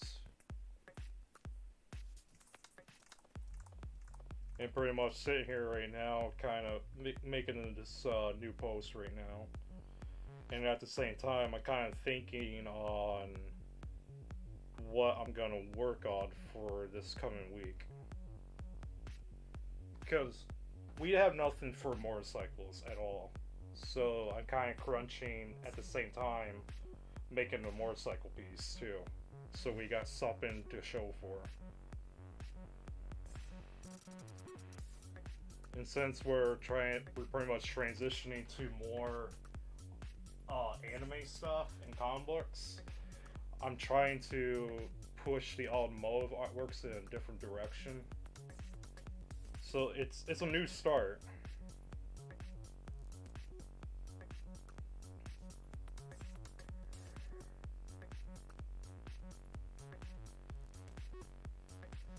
Yeah, if any you drawing right now, what you got going on right now? I'm kind of curious what you guys are working on.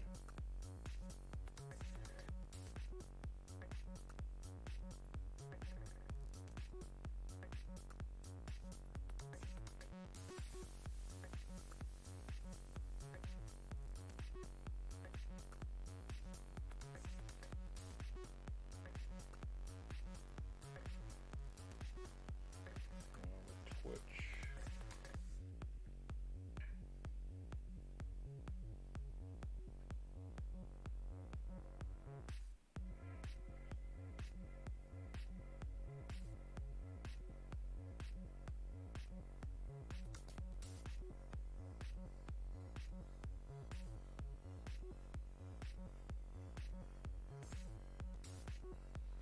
There we go.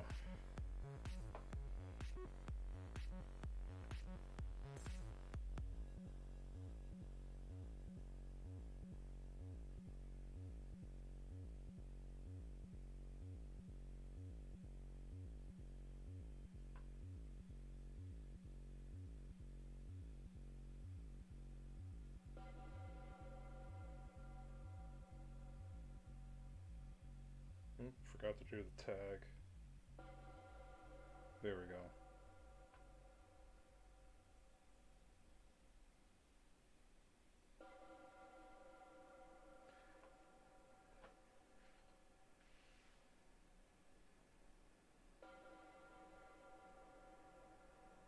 Ooh, that'd be fun.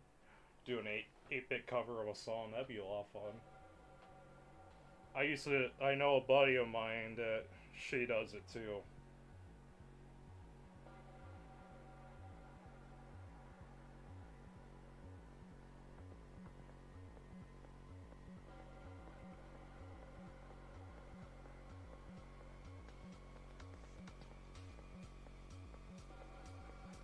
But yeah, eventually I really want to make music. Because when it comes to art and everything, music is a very strong inspiration for me making these pieces.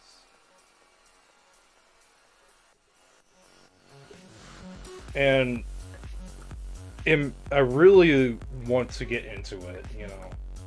Because I tried once with the guitar, I gave up years ago because of through the health issues. And since now things are slowly starting to turn around, I want to try again. And I want to do it right and everything. I want to make sure I'm taking my time and not try to push myself too much to try to learn.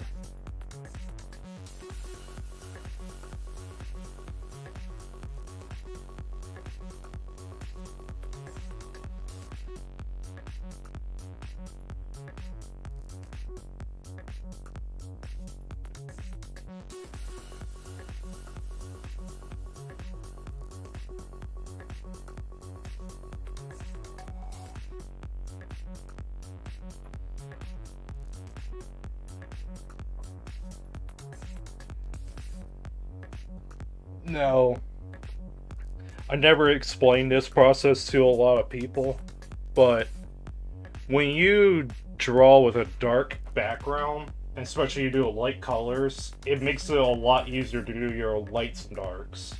If you do it on a white paper, it like a white bright background, it makes it difficult for you to figure out your lights and darks.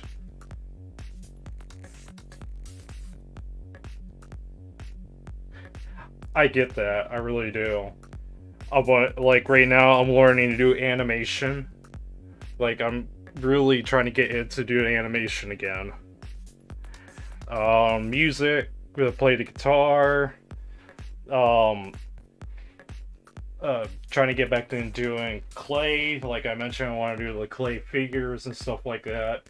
I mean, I got a lot of stuff, but that's the fun part about it is when you try to do new things, and that's what art is. It's not because you're staying in one thing. You're literally um always have to learn. I mean, that's a normal thing that any artist should do is trying out different things and trying something new out.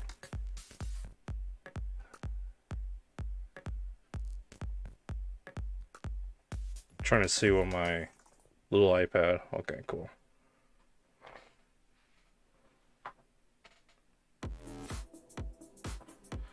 So anyways, so I'm gonna start with the hair right now.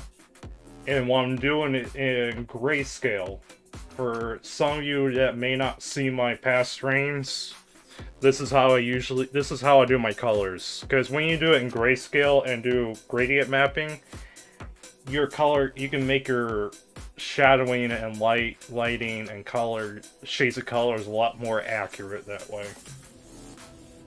I mean, I'm a strong believer when it comes to doing gray tones. And we're gonna start with the hair and kind of work down. So the hair will be pretty much like the top of the colors, I should say.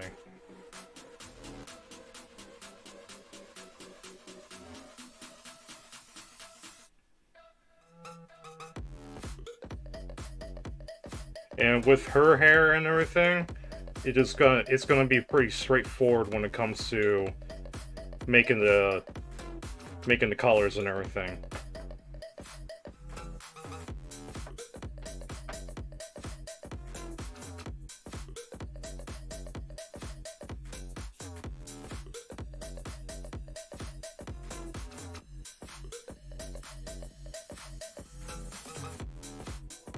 Especially since the tail is the same color as the main part of the hair, it'll make the process a lot quicker too. And like when I do hairs for certain anime characters, by far the most frustrating one I ever done is Yugi from Yu-Gi-Oh! He was a royal pain in the butt to do color his hair. but it was so rewarding after it was done.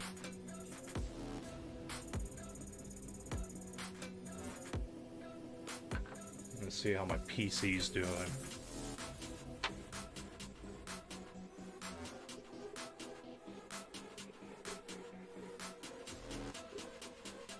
Good, my computer's doing great. It's an older Alienware, so it's kind of outdated when it comes to the equipment wise, but it still holds up to a lot of softwares today, a lot of games and softwares today. I just wish I can upgrade its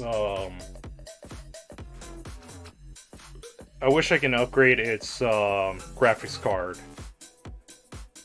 because what I've been told about these Alienwares, you cannot just swap out graphics card and CPUs. You have to get a whole new motherboard for it, which I don't know how much work that's going to be into it, but I can imagine it would be a world of hell to work with.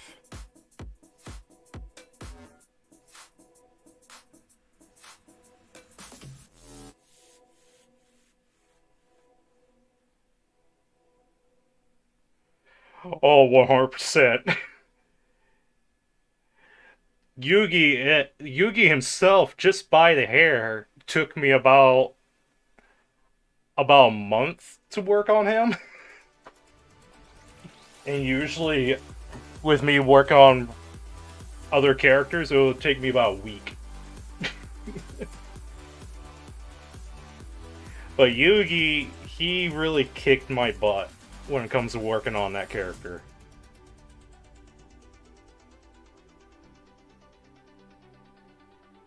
And I will be doing a tribute piece for the artist of Yu-Gi-Oh! Because he passed away not too long ago. And so here, sometime down the road, I'm going to be doing a Dark Magician Girl piece. But at the current moment, I want to try to get the Wonder Woman piece out of the way and get everything all like ready to go for next week's stuff. So it's going to be probably a couple weeks until I get into doing that.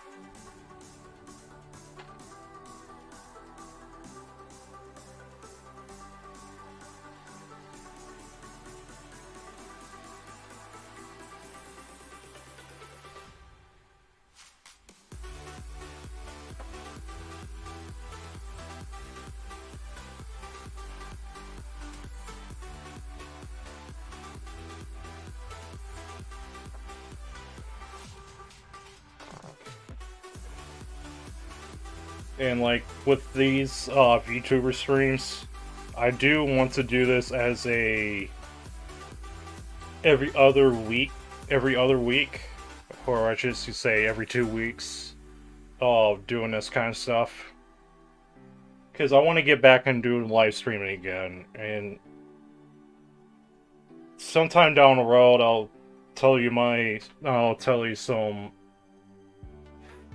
you a story what's been going on for the past couple of years. But right now everything start getting better for me, so I'm happy I'm back doing this again. We'll just say that. Because there was a time for a while where I couldn't do this. So I'm very thankful for being back doing streaming for you guys.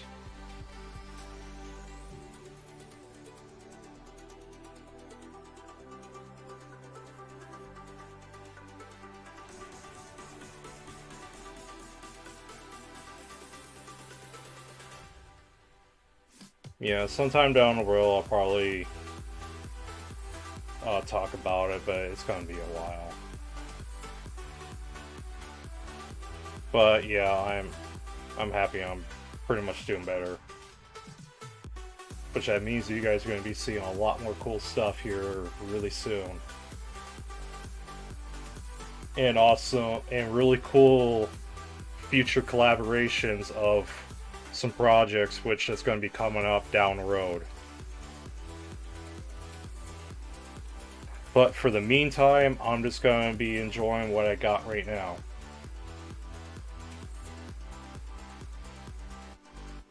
Yeah, I'll be doing an update on some of these projects.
Man, that one tool sure really helped me out this time.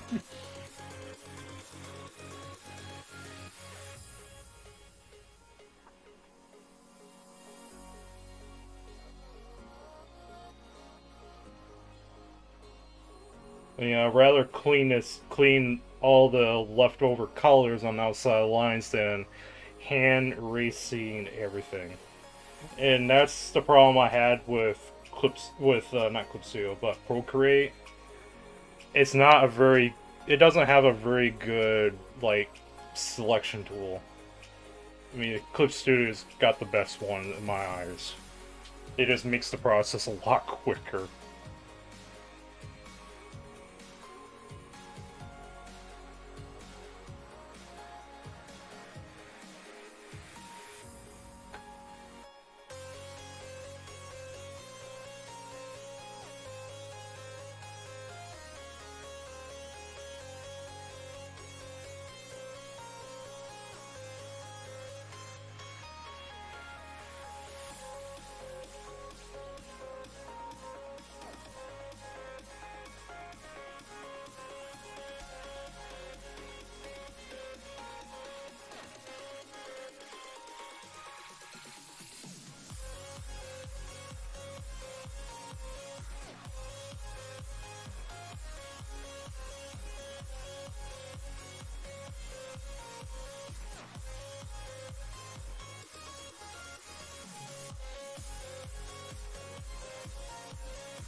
It really is. Life saving is no joke.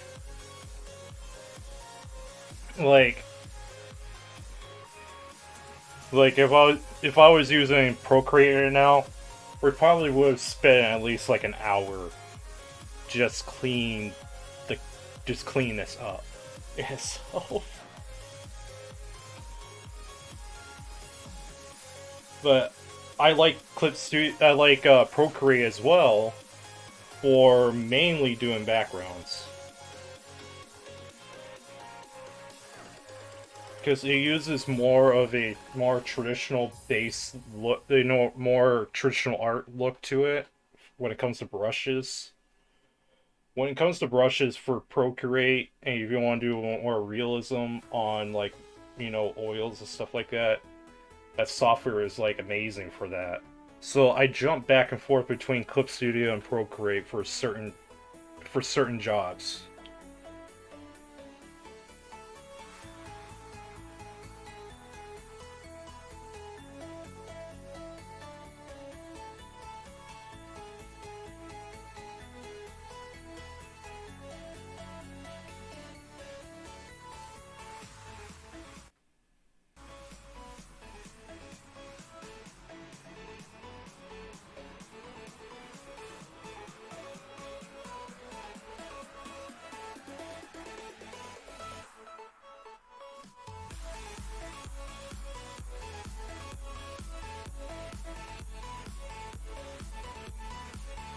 Oh yeah, because I absolutely like the look of how Procreate does when it comes to doing more like original look to the paintings.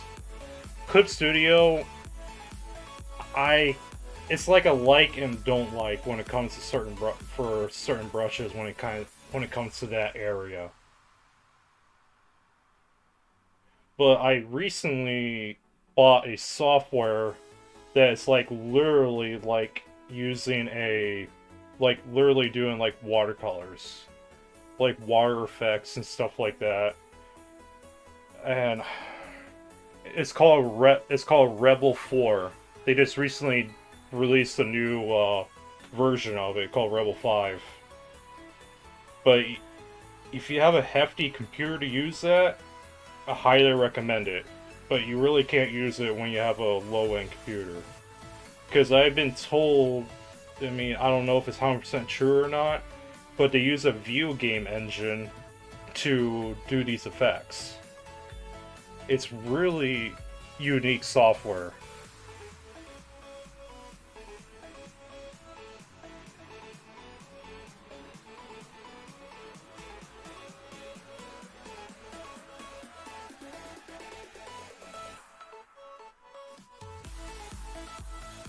Which I'll be doing more of it, but when it comes to streaming it, my PC's not strong for that. Because I probably have to use my desktop as a way to stream it. Like use a capture card. But right now I cannot run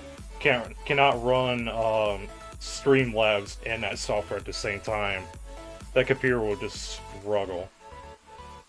And it's already picky with using Streamlabs as it is. I think I'll end up melting it. Thank you. Glad you. Thank you for coming down the stream and welcome. Right now we're working on the Vtuber Meloetic. Sorry, I always mess the name up, but her name is up at the top of the video on screen. So I highly recommend you go check her channel out, follow her, and watch her streams. Because she does plays video games, and does art live streams too. And she do some awesome stuff as well. So go check her out. Ah, it's Grandma, huh? Well, nice to meet you. Thank you for coming down. Check it out. I'll make sure I stay behaved. But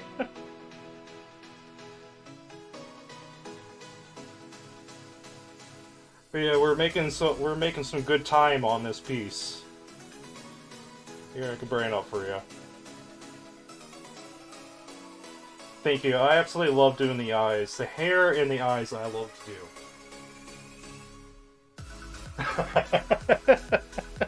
I think we all don't. I don't think we all don't behave.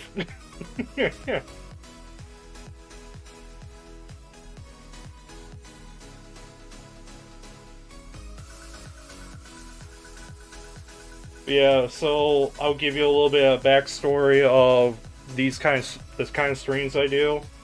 When I was starting out making anime artworks, I I had a lot of following from the VTuber community, which she's in, and that community really helped me out to where I'm at right now. And so what I'm doing with these streams is I handpick, I do like a random pick of a certain VTuber, because there's a lot of them out there. And whatever one I choose, they get a free piece from me working on this during live. So when it's done, they get the free copy. It's just another way to give back to the community. But yeah, it's more fun when you don't have to behave.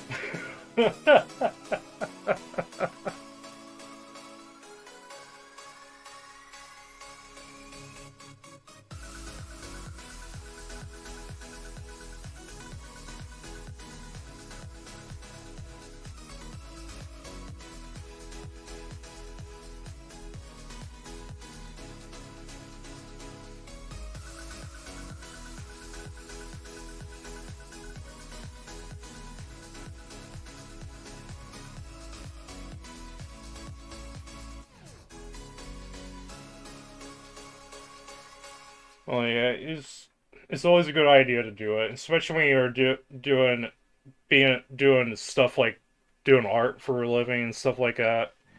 It's always a good idea to do that also, because there's a lot of people out there that who do make artworks, and there's one thing that I've been taught by some really amazing artists and ones that make huge money doing it is you don't make art just for the money. You do it to inspire people. You do it to give back to the people.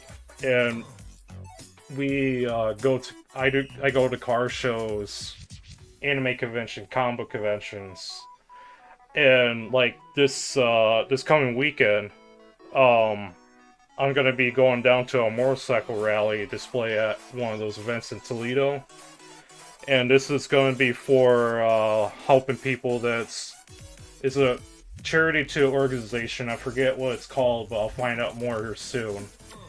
But it's a church. We're raising money to go towards the organization for helping people that are dealing with depression and everything, especially when it comes to suicides. So every time we go do a charity event, it doesn't matter if it's that or for autism and everything, we always donate my work. I always donate my artworks to to raffles at these events to help raise money. I mean, we keeping that as our own tradition. We're just gonna keep doing that and doing that. Because I used to do stuff for Make-A-Wish Foundation at the Bowling Green's tractor pulls. Yeah, I'm from Toledo. Originally from Bowling Green, but I moved up here.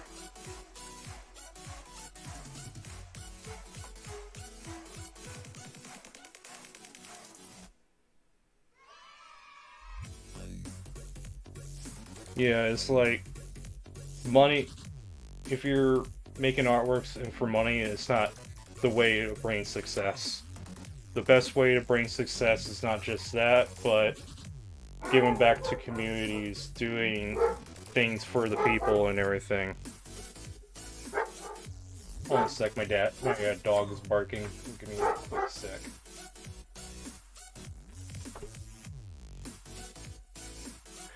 Zeus! Zeus! Zeus!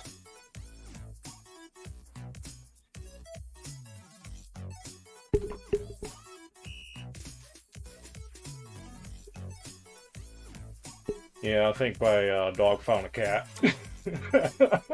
If you hear him barking in the background. But there was reasons I had to leave where I was at. Right now, I'm living with my business partner's place.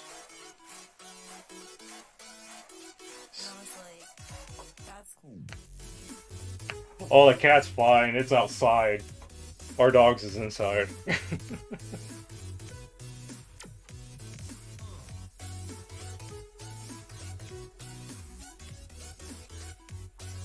He barks at everything that pretty much like walks by.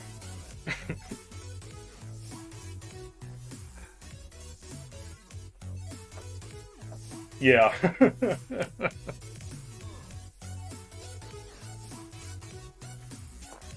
But he's a good dog. We've been having him for a good couple months. He's still a pup.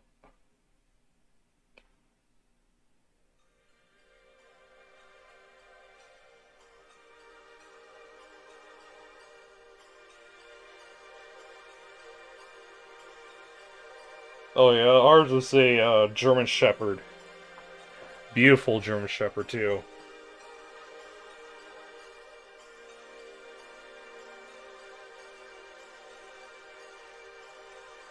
Alright, so I'm gonna get started on getting the hair colored in. So we're just gonna be doing it as gray tone. We're gonna be doing it as gray tones and convert it into the colors. So it's gonna look like it's gonna be like in grays for a little bit, but once I get it done, then it's gonna be more.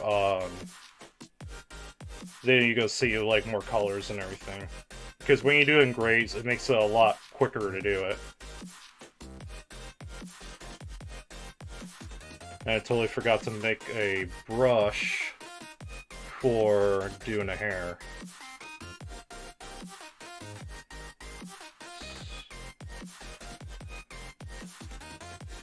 Need to modify this a little bit, so give me a quick sec.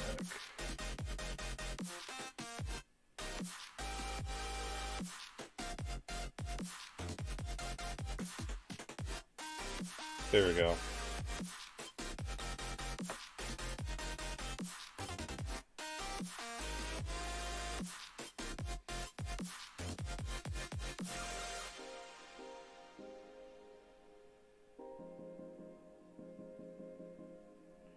See how that turns out.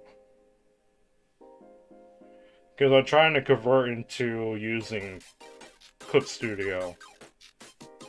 And still, when it comes to the brushes, I'm still working on it.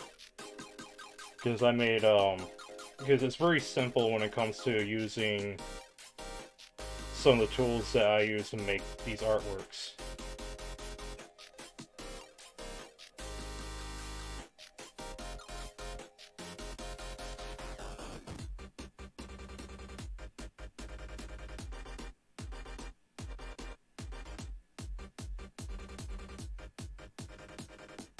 And this is usually the longer part of making these. It's mainly the hair. Because I try to keep it simple, but not too...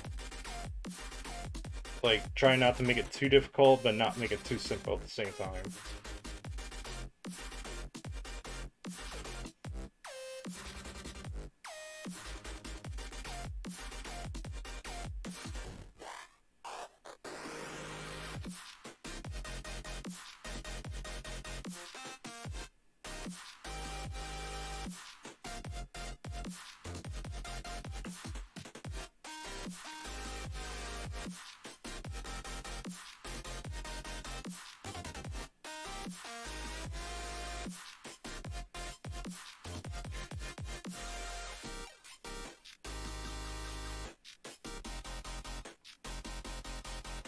Ah.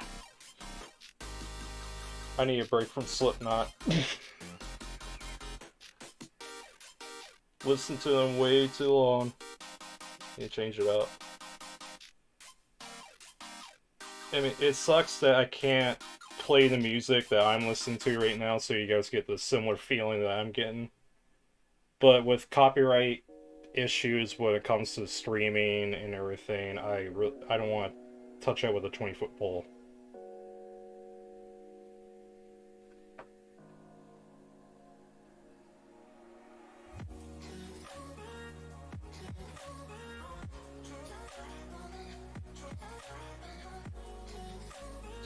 So it's pretty much the stuff you guys listen to are more like the copyright free kind of stuff. Some of it doesn't get passed through being copyright free, because I do have some videos where they cut the audio and stuff like that. Kind of sucks, especially if I'm talking over it and everything. So I'm trying to, over time, if things are going the right direction when it comes to live streaming and everything, and everything's doing great, then I'm gonna try over time see about how I can strike a deal of using certain songs on during streams. Because I know like bigger channels do that and everything, and I heard it's not cheap. Because I listen to a lot of stuff of Pink Floyd, a lot of classic rock and roll, heavy metal stuff. Not too much off the walls kind of stuff like Slipknot all the time. No. Every now and then I bring them up and stuff like that. It just really depends what I'm working on. Certain artworks to me, it is like some artworks, sometimes it just doesn't go with the flow that I needed to make a certain piece.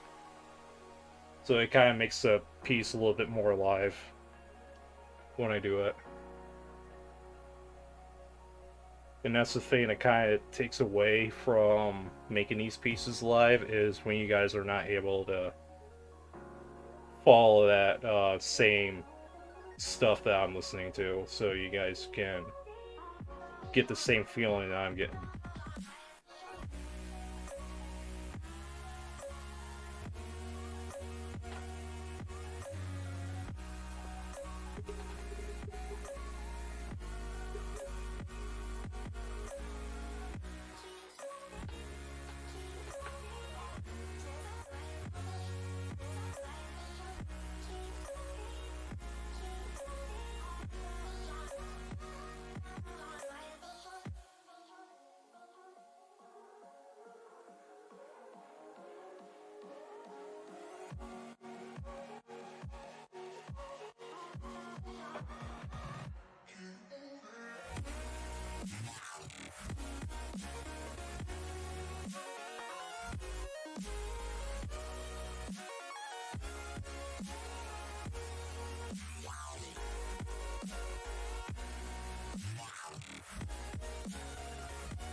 Alright guys, I gotta take a short break. I'm gonna try to get my dog to go outside for a little bit so he can do his thing. Because it is kind of a little bit. So I'll be right, so we're gonna take a couple minute break and I'll be back here shortly. And if you guys got questions and stuff like that, you can put it on chat because I will have my phone with me. Just in case you decide to want to ask a question.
Alright, I'm back.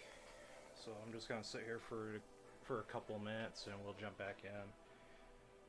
Yeah, my dog didn't want to go out.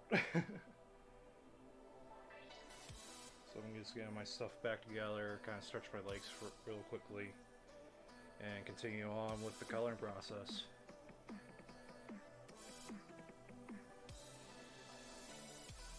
And the only problem I have with the iPad, because since it's mainly a tablet, so it can recognize your touch, like your fingers and hand and everything. These gloves that you can get for your tablets, a lot of them don't really work. So, because every time I draw, you might see it in past screens, but you'll see lines be jumping around and everything, and it makes it very frustrating to work on.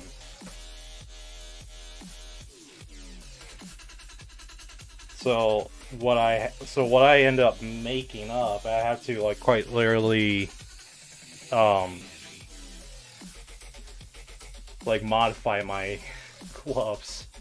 I learned someone did this on YouTube, that they use a part of their sock to help block keep the iPad from detecting your hand when you're drawing. It works. It really does work, oddly enough. And it really helped out, because there's a lot of times that my artworks would take a lot longer if when I have those problems.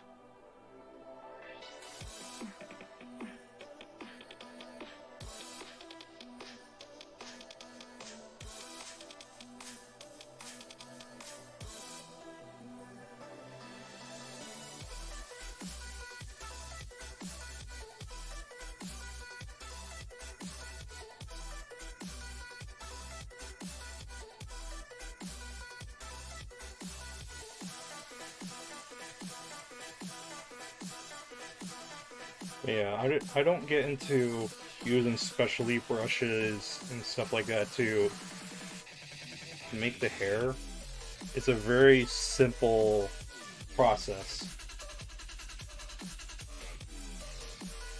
I wish I can send. I might just send you a picture of it a little later. But what I did, I cut because I have a sock that I don't have the other part of it, so I only have this one single sock just floating around. So I cut a little bit of I cut like the toe end of it. It's kind of weird, but I cut the toe end of it and kind of did like a slit on the top from like the open area, and kind of like you put my pinky in it. I'll probably have to show you a picture of it. It'll make it a little bit better sense.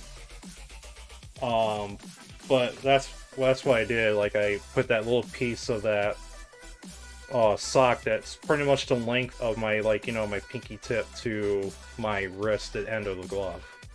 And I just put my pinky in the sock part and kind of put my glove over top of it. Oh, I definitely will. It's a very simple thing. It may not be the most comfortable thing, but it does work because this iPad is very, very bad when it comes to that issue of detecting my hands or palms. And there's like a couple times that I can't say a couple times, there's a good number of times that majority of my time making a piece is fighting with that system. And I just got tired of it. So it's just like, all right, I can't find the other sock, so let's sacrifice one sock.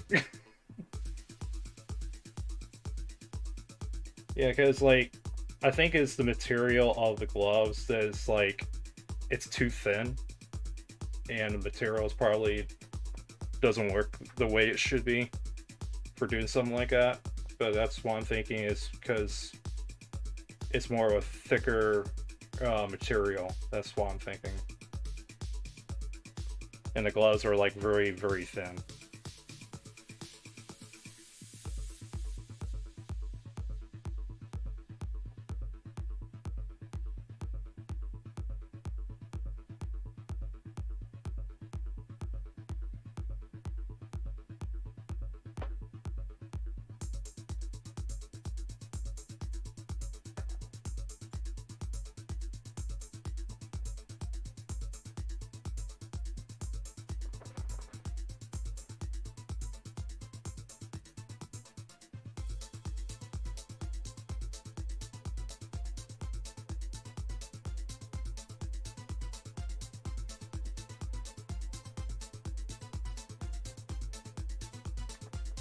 Listen to a little bit of Sabaton, see where it takes me. You guys may not hear it, but I end up hearing it. I'm not getting my channel taken down by copyright, so hopefully down the road I can.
Yeah, I wish I can. Hi, Mal.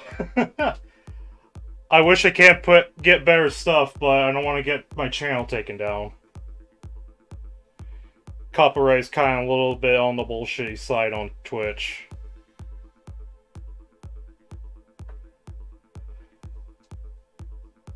But right now, I'm just getting pretty much getting out, kind of starting the process of doing the color and everything.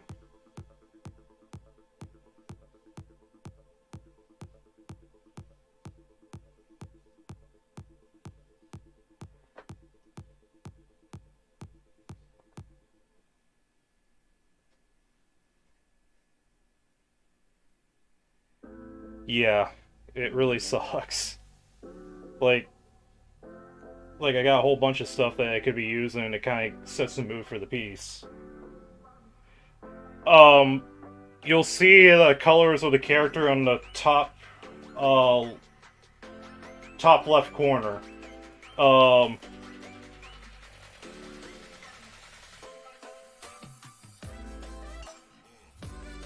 ah, I can't hear the music, so because the microphone will pick it up from my computer. So it's a VTuber, and I think I told you before, but what I do is hand select different VTubers, especially like smaller ones, and make a piece of their character and donate it to the channel, so they get a free copy of the piece. It just kind of giving back to a community that helped out my artworks.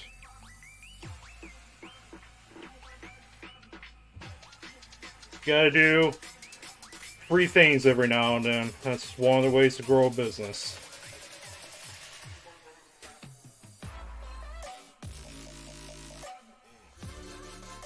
Because you can't really expect being an artist and try to make money at doing it. You really have to do more than just think about money.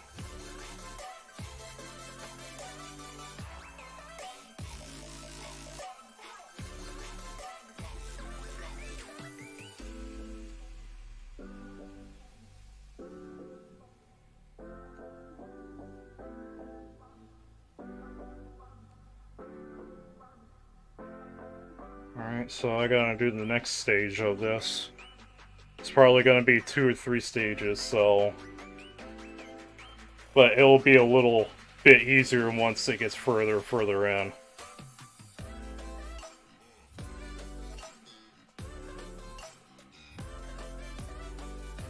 Yeah, because when you do anything that involves with crafting, I would say just art in general, you have to do that every now and then.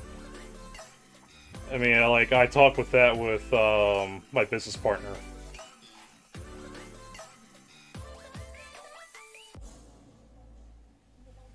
I mean, he doesn't get it, but he's learning it more and more.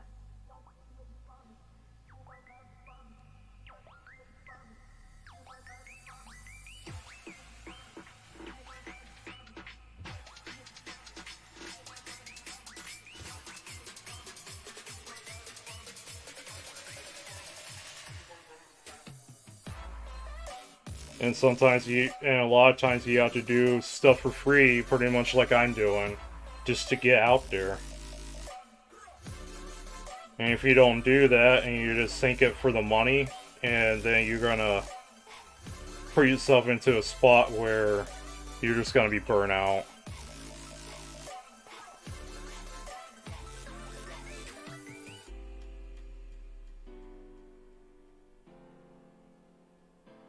Because art is supposed to be inspiring. It's supposed to inspire people to want to do it and everything. Because if we don't do the things that we do, we won't make a difference.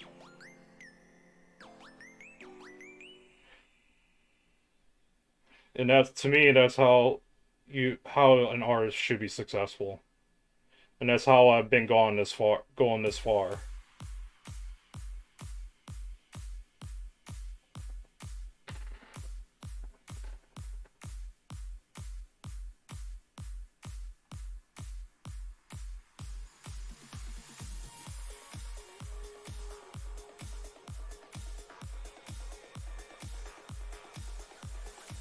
And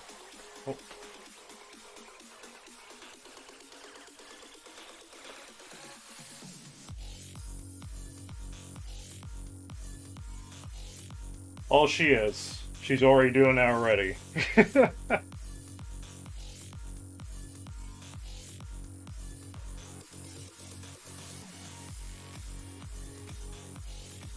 I'm not. I don't want you to hear it, so I have no idea what you guys are listening to.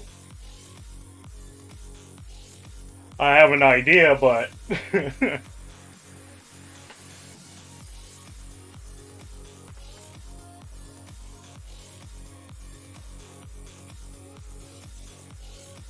because it's so random when it comes to music with that thing.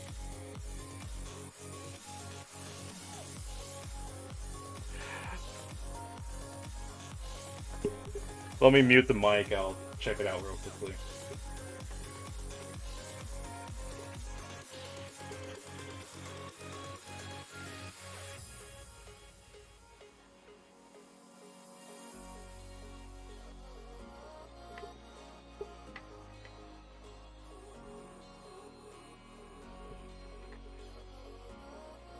Yeah, that ain't too bad.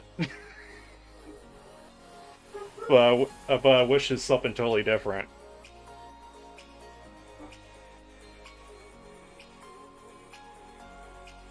Because I was mentioning to somebody earlier about music and stuff when you were making a piece. It's like certain songs can help make a piece, help you make a piece, and when you're not able to let people hear it and everything, it kind of changes the view. It changes the, the feeling of the piece being made. I mean, that's why I always listen to music. But for being like this company that's doing the song right now, everything's random. So they don't. And I tried the rock and roll section. They do have it, but it kind of sucked. I wasn't a fan of that piece. I wasn't a fan of like their selection.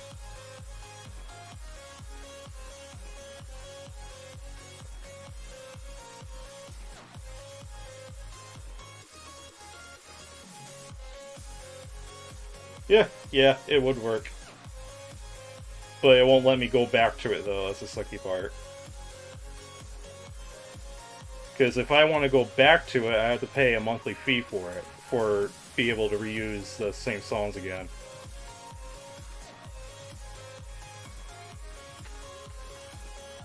Yeah, when it comes to music for live streaming on Twitch and doing videos on YouTube, it really limits you what you can do when it comes to music wise. That's why I'm trying to learn to make my own stuff.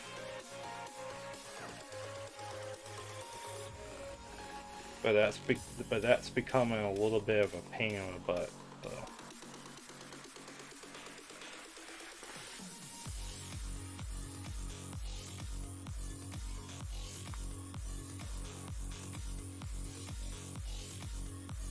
Yeah, we'll have to try it out, see where that goes.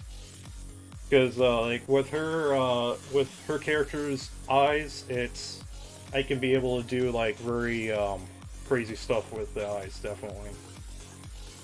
And I think that will look really neat.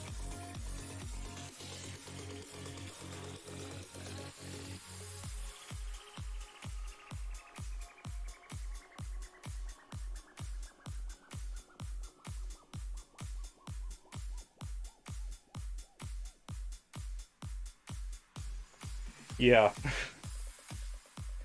I mean that's why I never understood like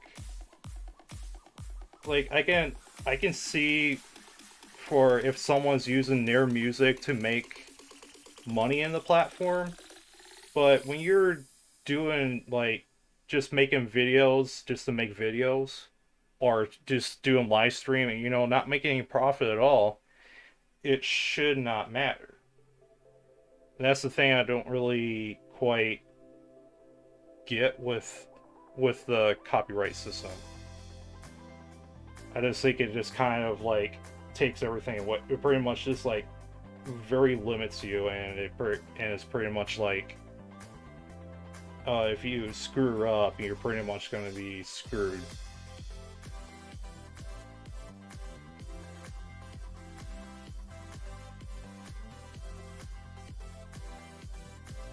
But I was telling everybody else that was on the stream, because like you don't really see the because like when you see the counter of like the viewers and stuff like that, sometimes they don't show all the viewers that's like on that little counter.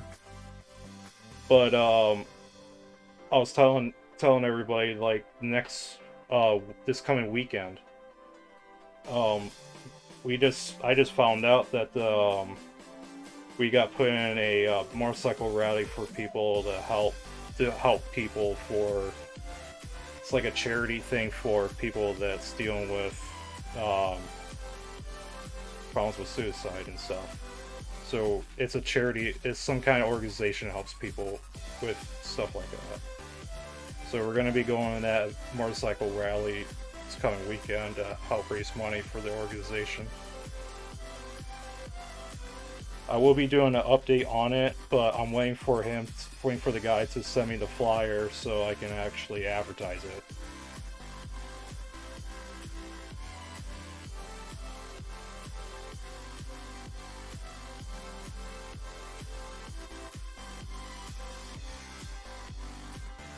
Oh yeah, it's because I heard the guy likes to do charity events when it comes to motorcycles and stuff, motorcycle rallies. So I thought it was really neat of him to do that because he's I think he's going to be doing something for people with autism as well sometime down the road. So we have close contact with him.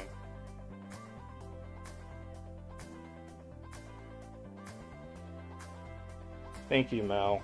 I really appreciate it. Really do.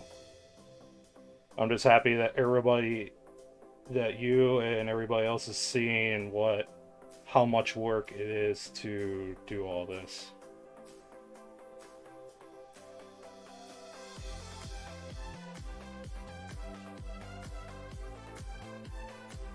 And I was talking earlier. This is way before you guys joined in on stream. We are gonna start cutting back on automotive artworks for a good while, because the past since last year for car shows, we haven't been doing a lot of sales on art on prints, mainly just commissions. Because like when we have the anime stuff there, what's really selling is the anime artworks during a car show. People not really want to purchase the actual prints of the cars. So we're going to be coming back on the automotive stuff a little bit and focus more on the anime and comics, because that is our market, big time.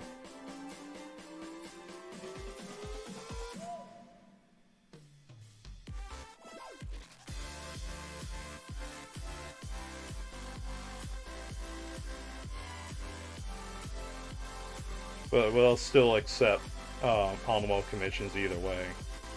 But things are not gonna. It's not gonna be like a. It's like it's not gonna be like something you're gonna be seeing very much anymore. And I was mentioning early. I was like mentioning everybody earlier that um the automotive artworks will still be around, but I have to do things totally different from now on.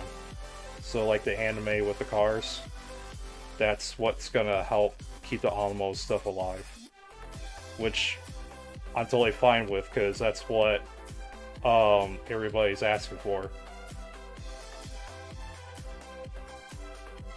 So we're gonna keep that going for sure. And I'm 3 hours in.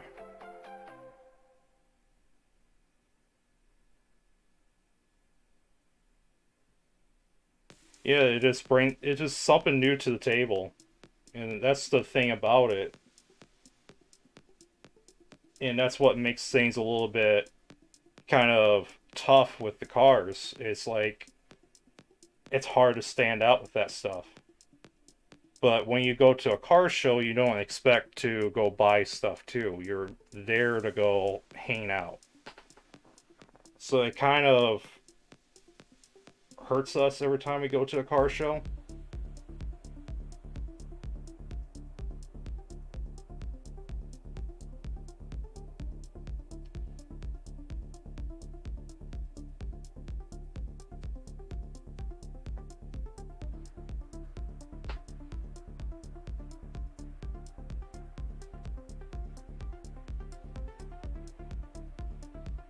But sometime here, pretty much sometime within tomorrow, I'm gonna start on some stuff for motorcycles. Because honestly, we don't have a whole lot to show for when it comes to the motorcycles.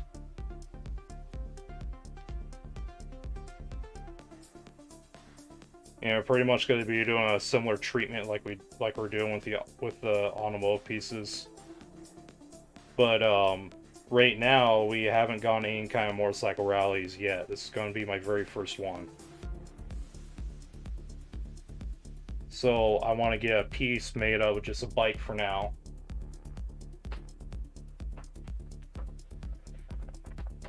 Hello, how you doing? Thank you for coming on stream.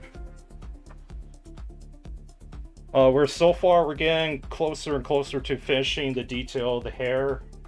Right now, we're doing it in steps to make it, because I'm not doing it as a very detailed thing, but it's like in between for being a little bit detailed but simple.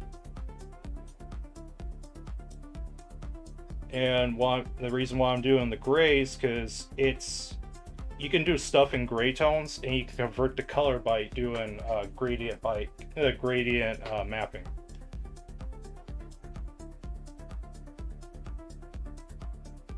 Yep, that's what I'm going to be doing. It's like the classic pinup girl with the motorcycle. And I haven't done something like that yet, too. So this is going to be something really new.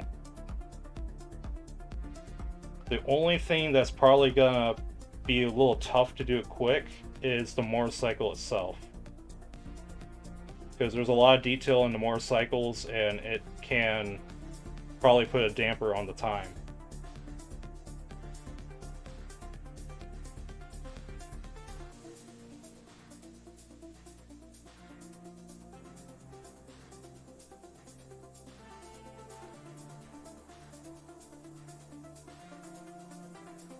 Yeah, probably sometime here down the road, I'm going to try to put money off the side and get some 3D models of motorcycles so I can do my own poses and stuff like that of the motorcycles. So it'll make the process a little bit more easier.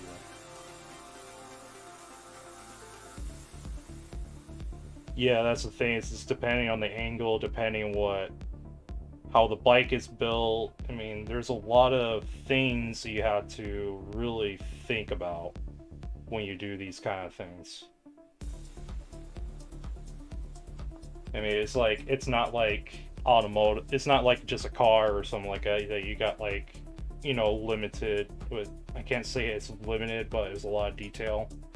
But when you have a motorcycle, you're seeing the engine, you're seeing the fins of the engine, nuts and bolts, wires, hoses. You're seeing everything. And it's pretty much like doing a car with the engine exposed. You're pretty much trying to get the details balanced out the best you can without burning yourself out. And that's why I'm going to be working on starting tomorrow, trying to get that all like evenly balanced, so it's not too much of a hassle to work on.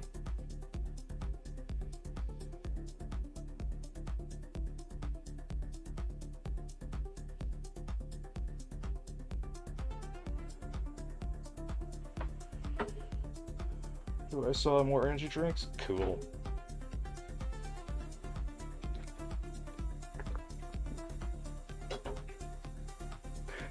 I never mentioned you guys that Yeah, about this. My business partner Johnny. For some of you, you probably met him at our car shows and conventions. He works with the hotel business, and when they get uh, foods, and mainly like foods and chips and drinks and everything. They're when it comes to health codes, they're very, very picky on the certain dates of these different like bag of chips and stuff like that. Well, it'll be like a month before like the expiration date for like a energy drink, would just say that, and they have to take them and they have to throw it away. So since it'll still be good for a little longer, they give it to the employees for them to take home. Because a lot of times you don't have to worry about expiration dates with drinks and stuff like that. So I saw him came home from work. It was like a second shift. He got to this big bag full of Starbucks Baya energy drinks. There's probably maybe 20 of those things in there.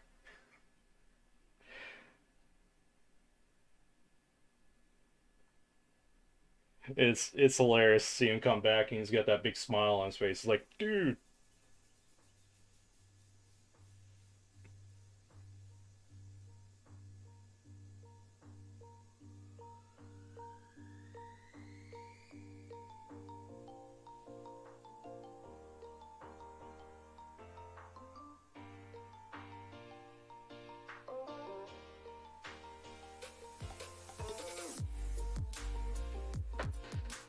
All right, Mal. Love you too. I definitely have fun.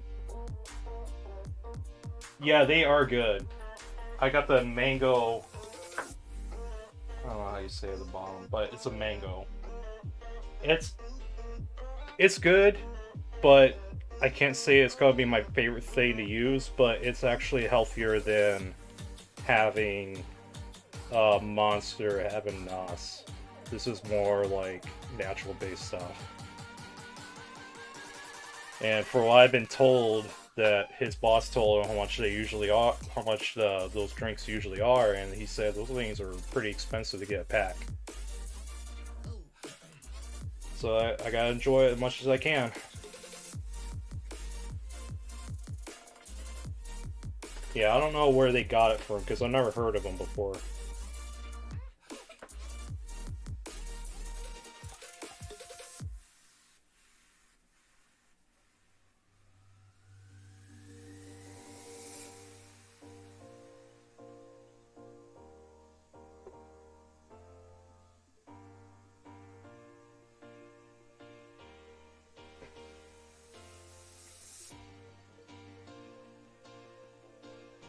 Like here lately, I've been having a hard time finding NOS energy drinks because people will be buying them out.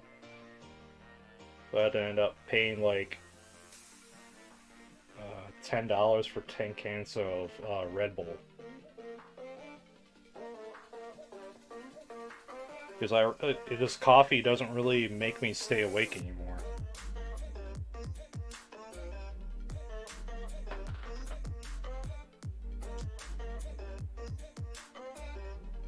Yeah, love you too, Bug. I'll see you later. Yeah, I will begin to sleep. I think we'll be done here maybe within an hour. Because it pretty simple piece so far, and the process of it is really quick. So I should be done within, probably be done within an hour.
And for some of you that are watching the stream right now, um, it was my sister talking with me. It's the first time seeing her joining on the stream.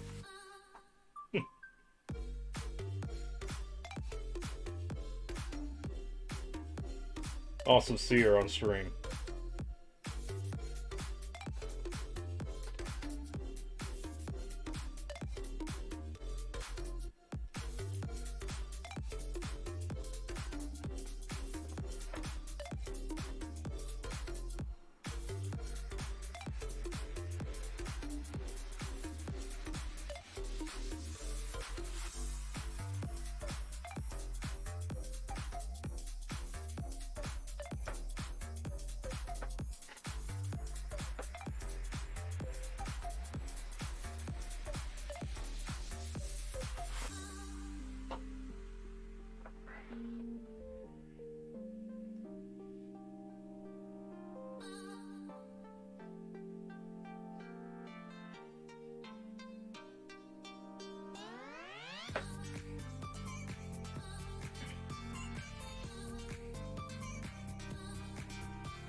Alright, so we're getting close to finishing the hair.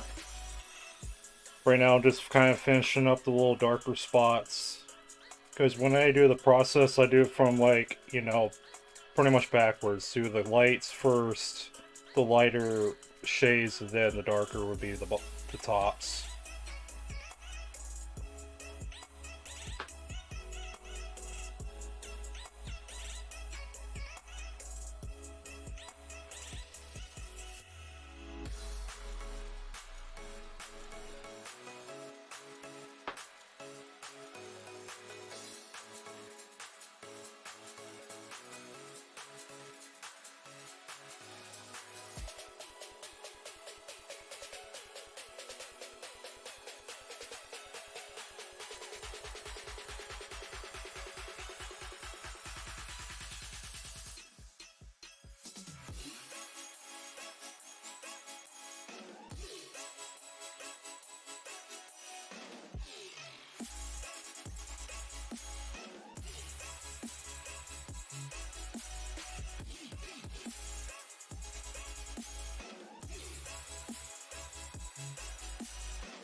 Right.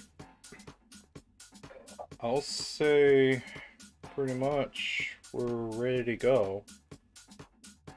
We got a couple spots over here.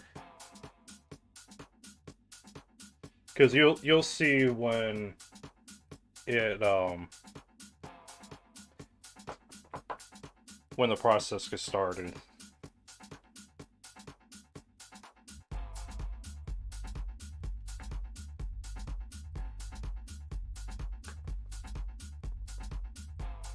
Here we go. So we just go to gradient mapping for this so you see the process.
Thank you. It really is coming together quite well.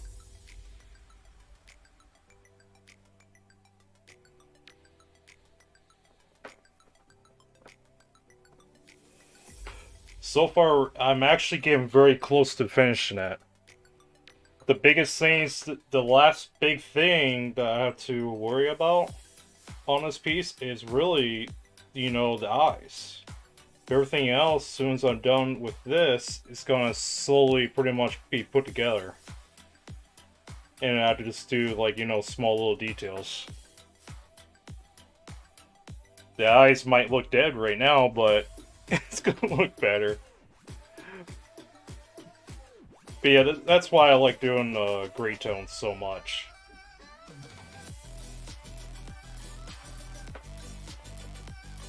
Because I can get a lot done with just by doing gradient mapping.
Yeah, we're getting very close to pretty much finishing it.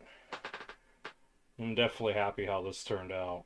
This is probably going to be my top favorite right now.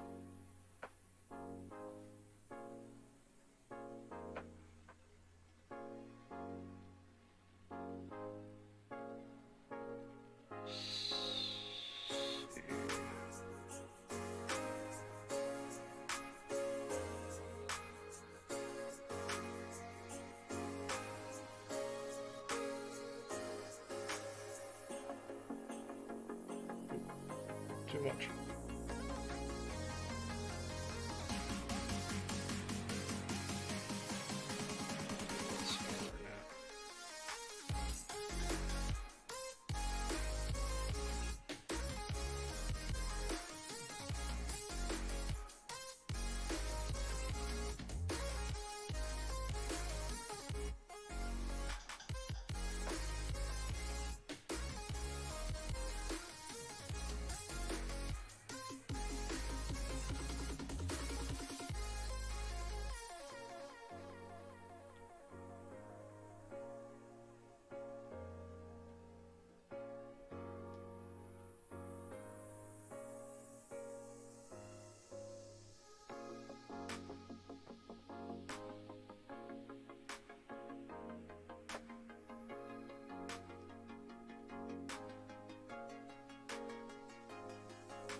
Yeah, I think we're ready to do the gradient mapping for the eyes.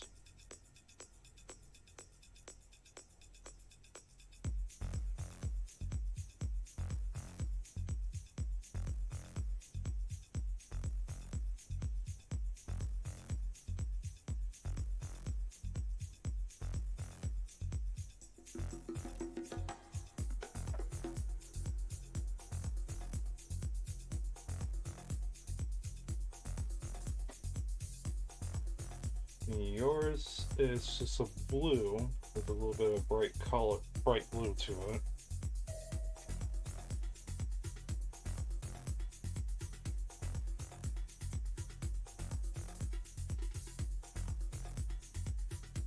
I'm sure that'll be something I could just make.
Try to fix this up a little bit so you can see the pupils a little bit better.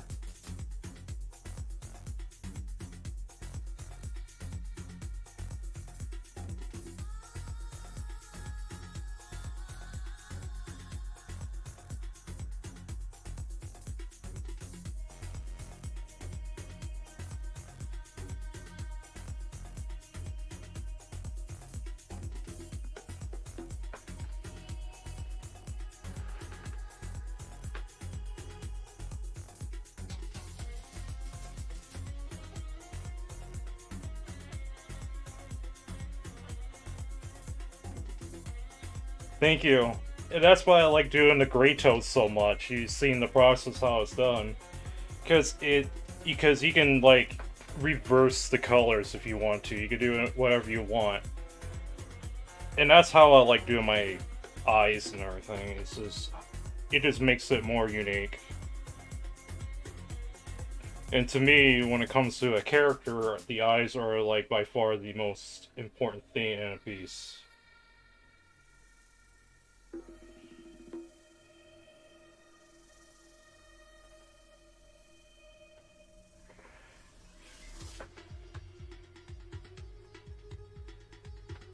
Clean the eye up a little bit.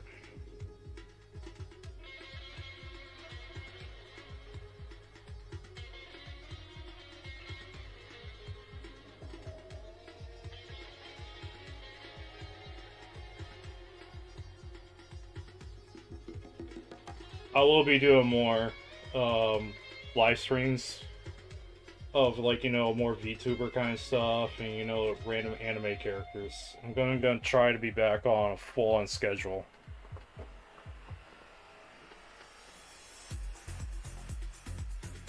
And the past streams as well. I don't know if you're on here when I was mentioning it, but you probably know already just because you've been on Twitch as well. That when the stream is recorded, it can be up for so long. It just depends how many streams you've done or something like that, and it deletes it over time.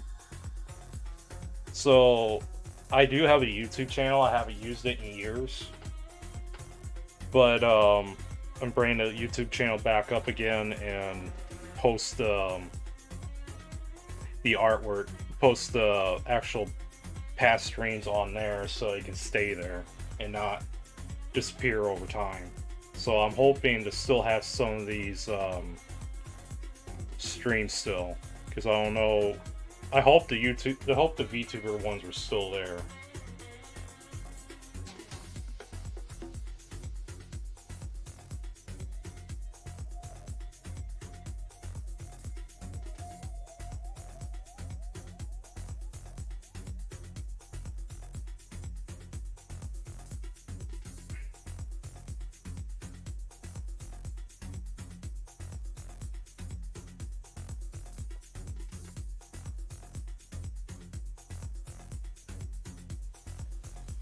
But yeah, I highly recommend trying out the gradient mapping,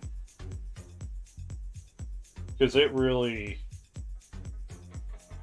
cuts down your time.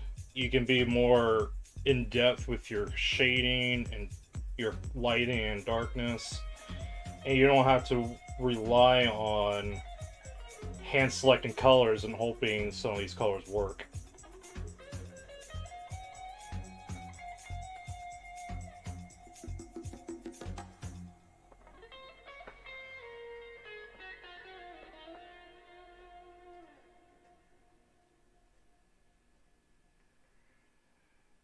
And so far, from the people who jumped in, they are definitely loving how this is turning out. I don't know if you're in here for a while, but my sister jumped on the stream for the first time.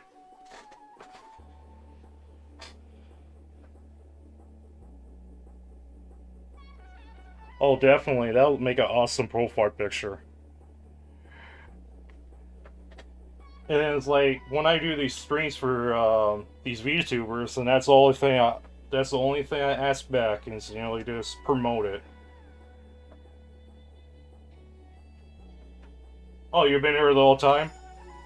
Because, like, um, Streamlabs, because my computer is a little older, it doesn't really tell me how many actual people are watching. Because, like, for a while it just said one, and I had, like, a good number of people chatting.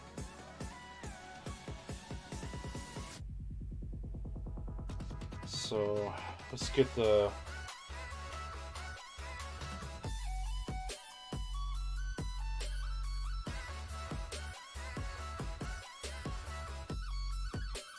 And there's a possibility down the road I'd like to start doing more, like, stream collaborations.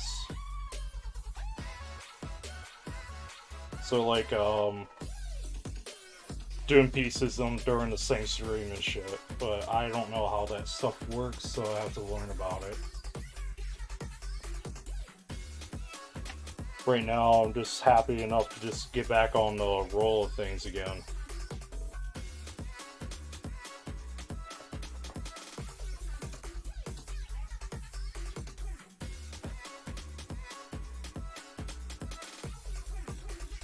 I can see that. I'll definitely start doing that more often.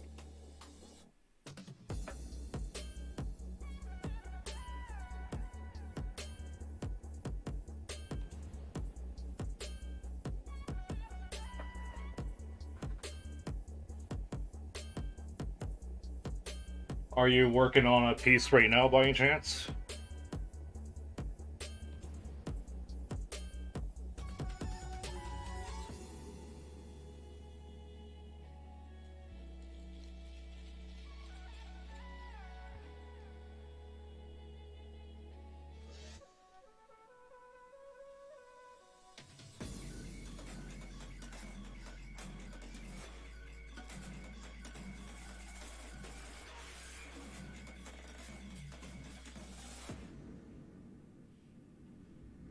Wrong one. There we go.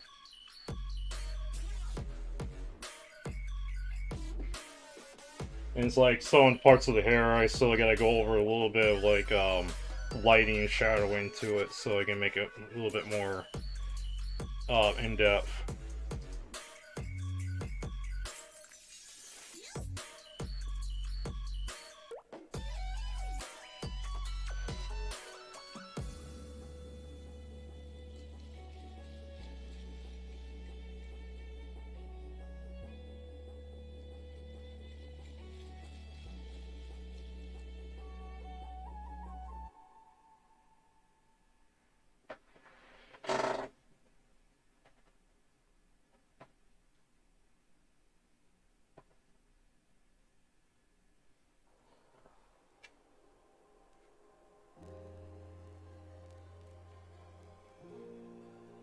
really appreciate you really liking this. And like I wasn't thinking it would go in this direction that smoothly.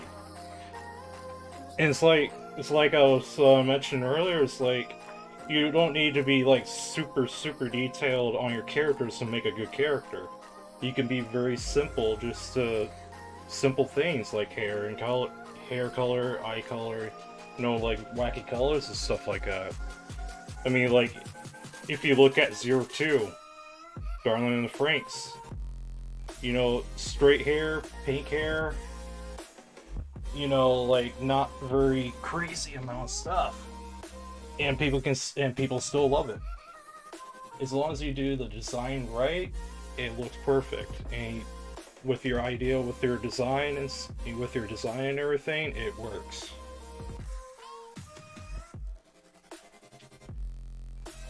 And it's definitely, like I said, it's definitely gonna be up there one of my tops. And I will be putting this with the rest of the past street with the rest of the artworks that I did of other VTubers. So when we go to events and everything, you'll be seeing your pretty much your piece is pretty much um it's almost like free advertising pretty much. But I strongly believe that um the VTuber market needs to be kind of pushed out a little bit because it is such a pretty good it's such a good market.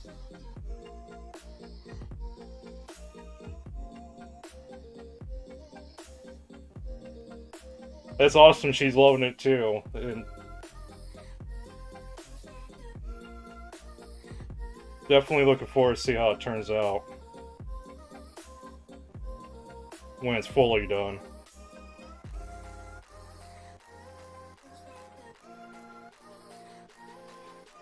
Yep, it will be shown in conventions as well.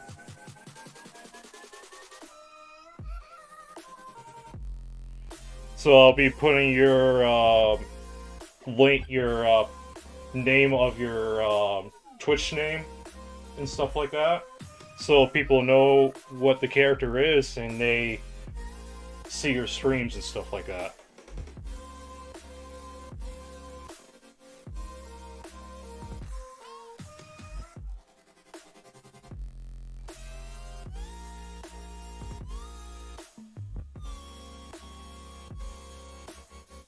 It won't be for sale, that's for sure.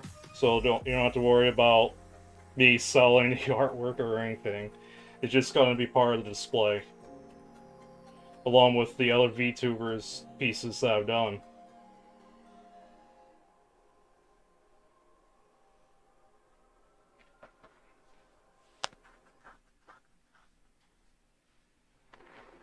You're very welcome, and I mean, this is one of the things about being a successful artist and a successful business.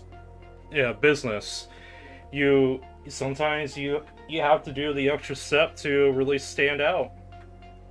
And if you do things like this or giving back to communities and everything, all it does for you, it makes you more successful.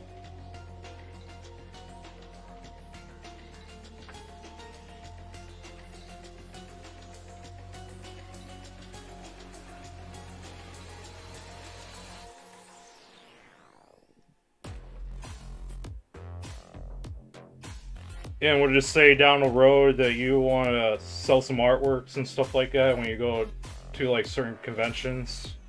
Um, we'll talk more about it. We'll talk more on setting you up for prints and stuff like that. But other than that, it gives more of the respect towards the original people who actually created the character first. You know what I mean? So I try not to make sales on these until I figure out a good way to, um, you know, a good deal that I can think of that would work with both ends. So it's not just me making money; it'd be you making money as well, or other VTubers. But for now, I'm not going to be doing any kind of sales on these artworks yet until I get everything all situated and everything correct. And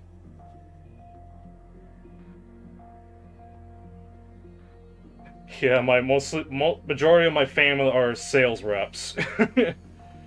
I'm the oddball here, but I mean, if you think about it, art is a business too, and if you treat it as a business, you go far. But if you choose to just sink out just for the money, then you're really not going to go far. You have to you have to have a mission on what you want to do with a career. And my mission is to get the artwork out there and get the name out. If it means I have to do some charity work, or if I have to do stuff like this, giveaways, I mean that's how it works.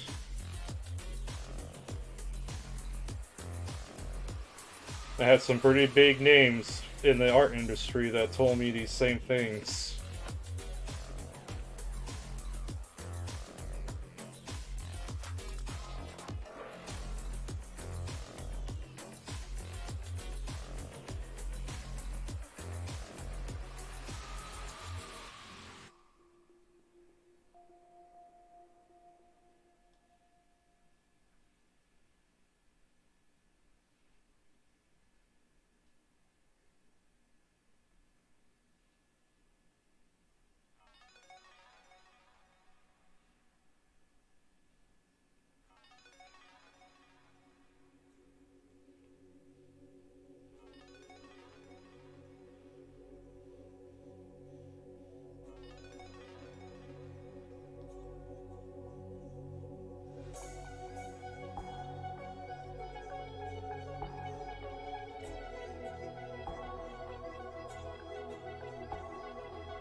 But yeah, she is starting to come alive more and more when I'm doing these details.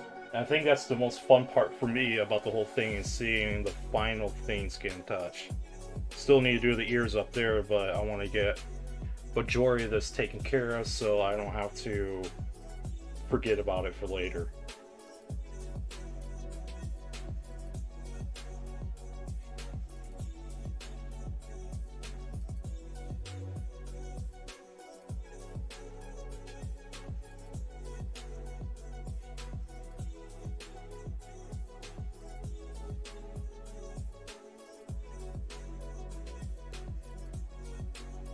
And what's nice about it is, for when I do these pieces, you're not really using really fancy brushes from the assist area in Clip Studio. It's mainly basic tools that's in the software itself, just a little bit of tweaking.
I don't think I need that.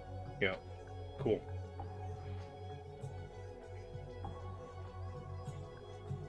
It's,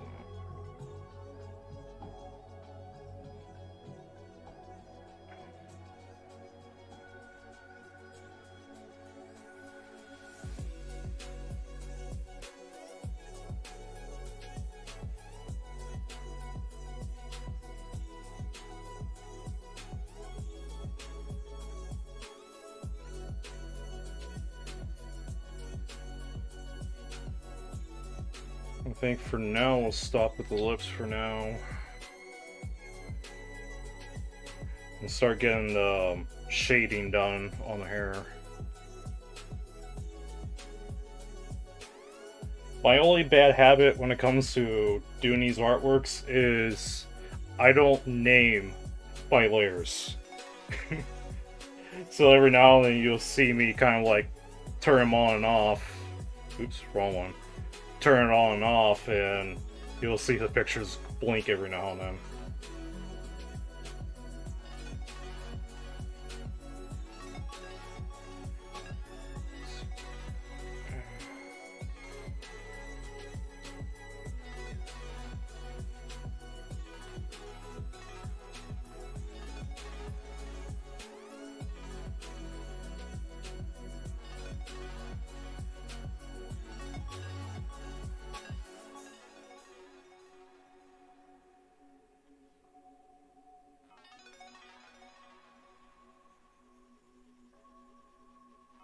Close, close, getting close. And it's amazing what these small little details can do to make a picture very stand out.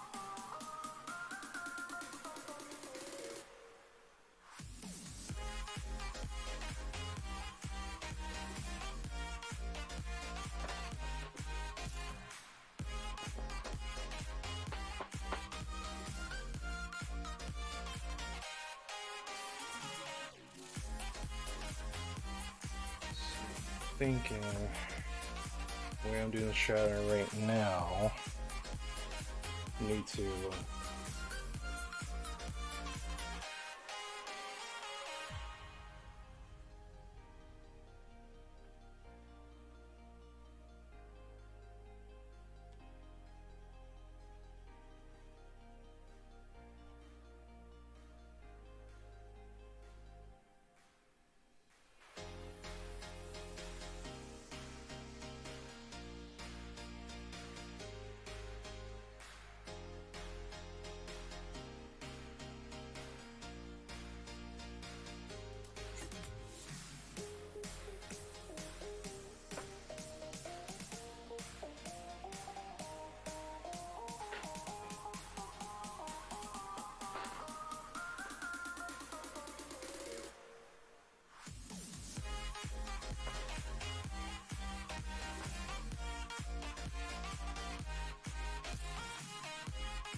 let's say maybe a little bit, maybe a half an hour should be done. It's not should be, that's why I want it to be.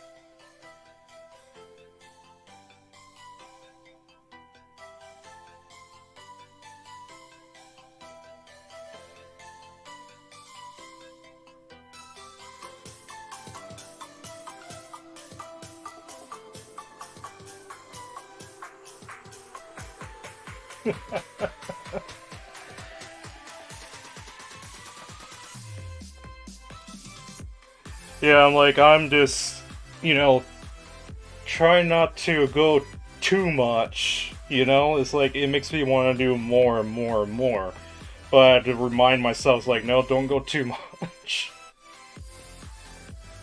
Because, you know, if you do too much on a piece, I mean, you can ruin the look of what you're going for.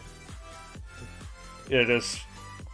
That's how I do my stuff a lot. It's like, I can be on here for hours on end, and it's like pretty much close to 5 hours I've been doing this. When you get so tied in on the picture, that means you're actually doing something good.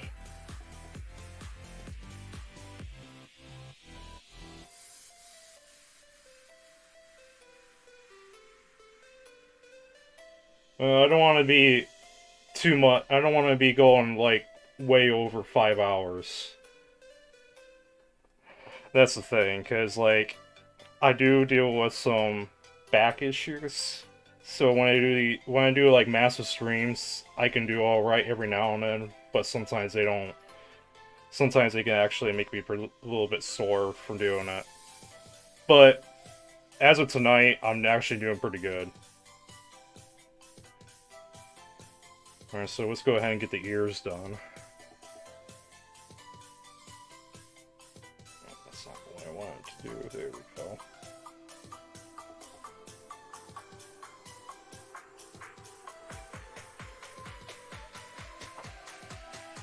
And that's the thing I learned about when I was starting to learn about live streaming. It's always a good idea to try and not to stretch it out too long.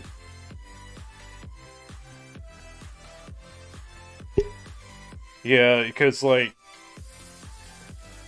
I mean, like you know, it's like live streaming is like almost like an endurance kind of thing.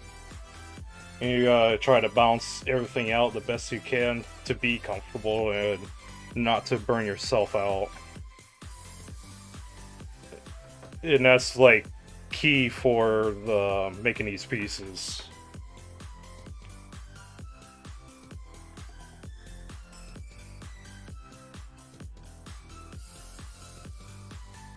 Oop.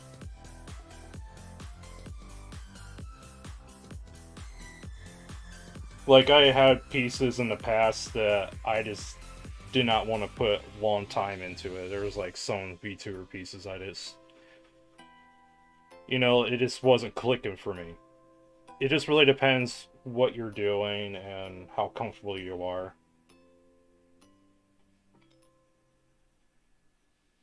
And that's what I was, you know, mentioning about the cars, doing the automotive artworks, is like, we're not getting a very big demand of doing cars that much anymore. Commissions, yeah, but you gotta think on like commissions doesn't last long. You're gonna need to do something that would be, you know, that can build up over time.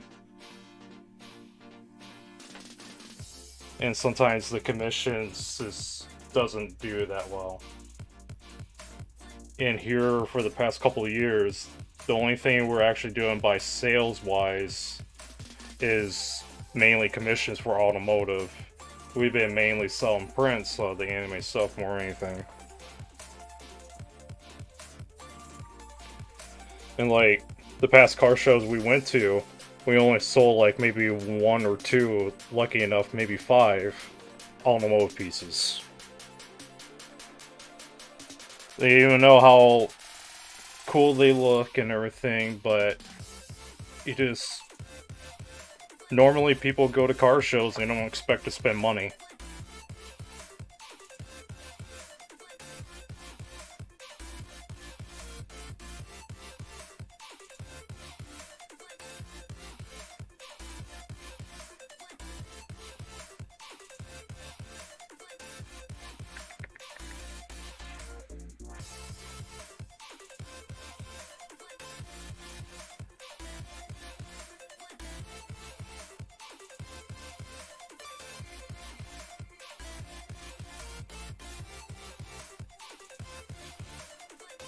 Like, I need to rename some of these, because sometimes it can be hard for me to read.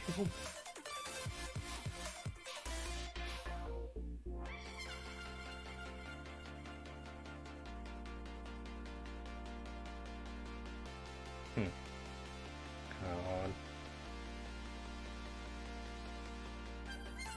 on.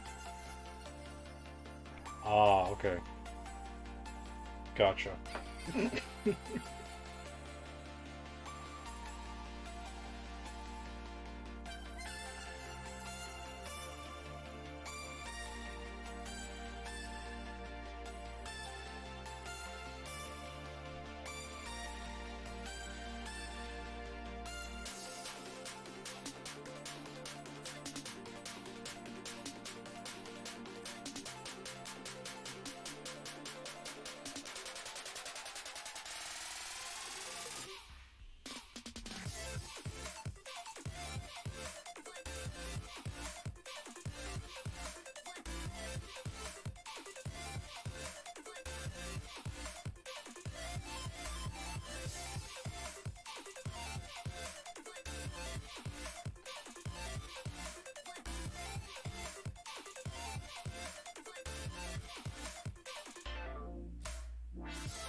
Don't worry, pen's that.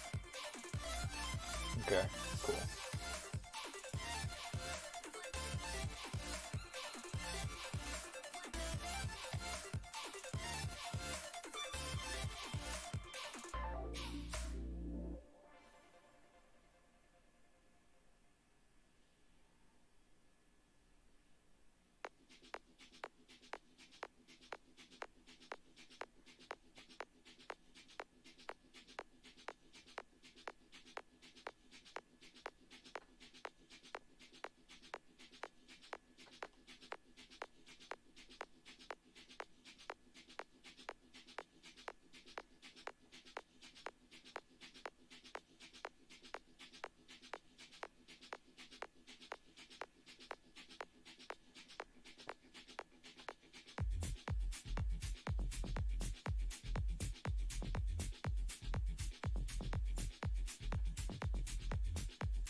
Yeah, like right now we're getting to the more fun little details I like to do.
And so far, the kind of music I'm listening to right now is really making this a lot of fun.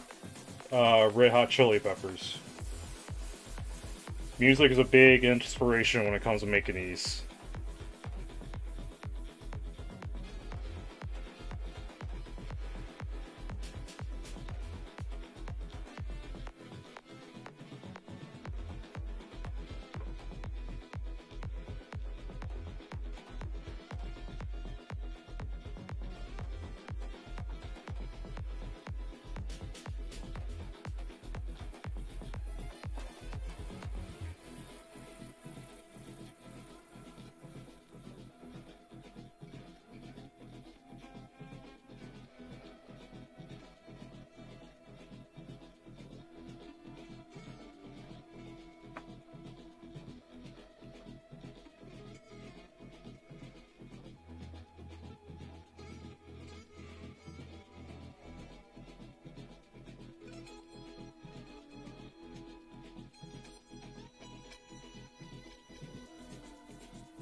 Gears are turning.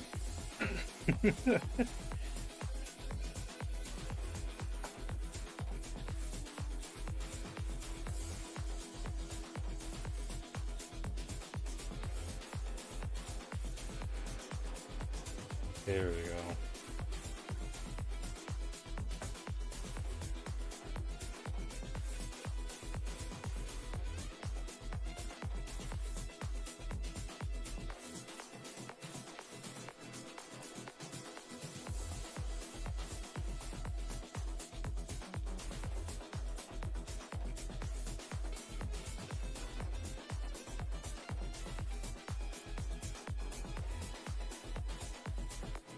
I think my iPad's like figuring out this picture's getting pretty heavy.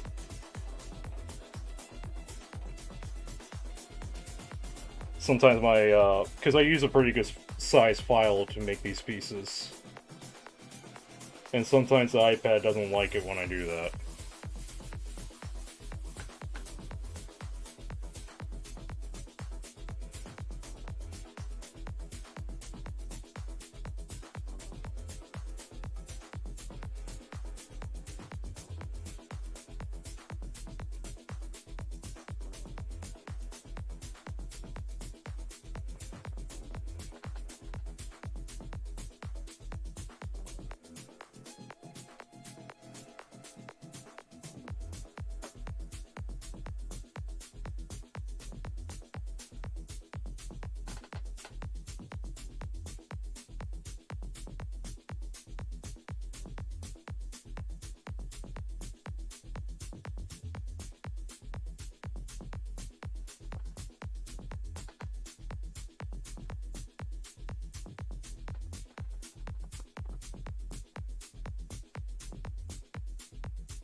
I'm just gonna do a, a very colorful background, and that's pretty much it. Add a little blush to the cheeks a little bit.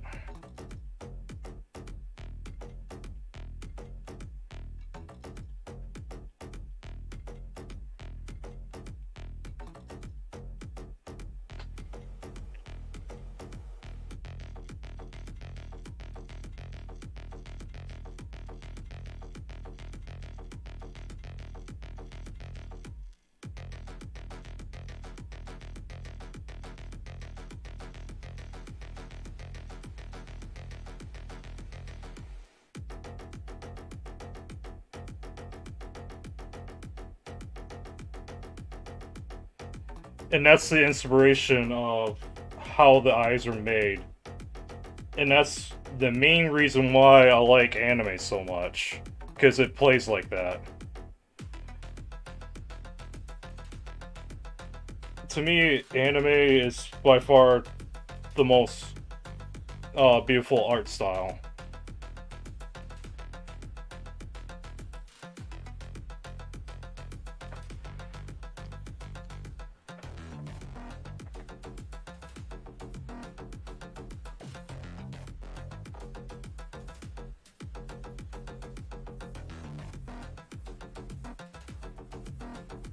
Might do a little bit of erasing where the, here we go, just a little bit, so it's not, doesn't look so hard edged and everything.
Alright, let's give this a little bit of color and I'll say it would be done.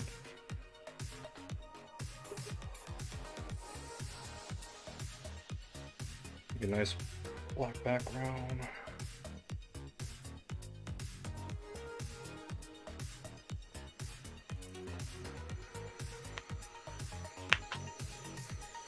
Oh, my tablet right now is not happy at all. I don't know what to do.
Well, I'll say we're done.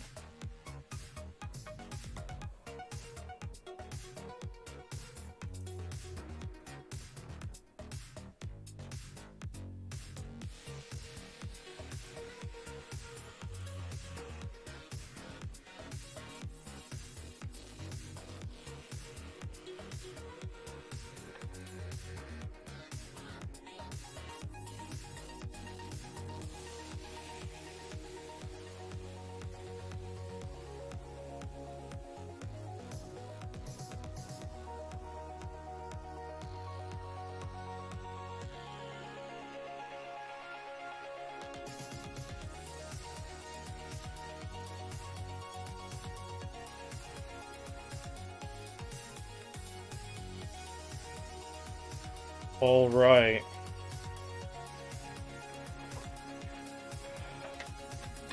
We have reached the end of the first VTuber stream.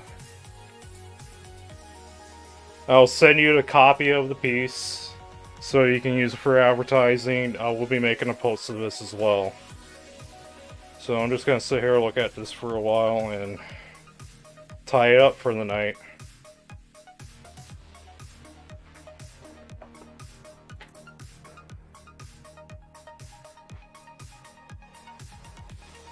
I am very happy about this as well. A very simple looking character. And it's very easy to make it, you know, pop more than, like, you know, the crazy designs that's out there. You're very welcome, and congrats for your first pick. Congrats on your, how I say it, as the first VTuber to be chosen for a commission, for a free commission. You know, I'll be doing more. I don't know if I'm gonna be doing next week because I'm gonna get ready for that motorcycle show. I'm gonna be doing some amazing things for charity. So it might be in a couple of weeks I'll be able to do this. So I'll send you a copy here in a bit. And I'll say thank you all so much for watching the stream. And it's great to be back to do this again. So expect more hand-selected VTubers to get the free commission. And until next time, I'll see you in the next stream. Bye-bye.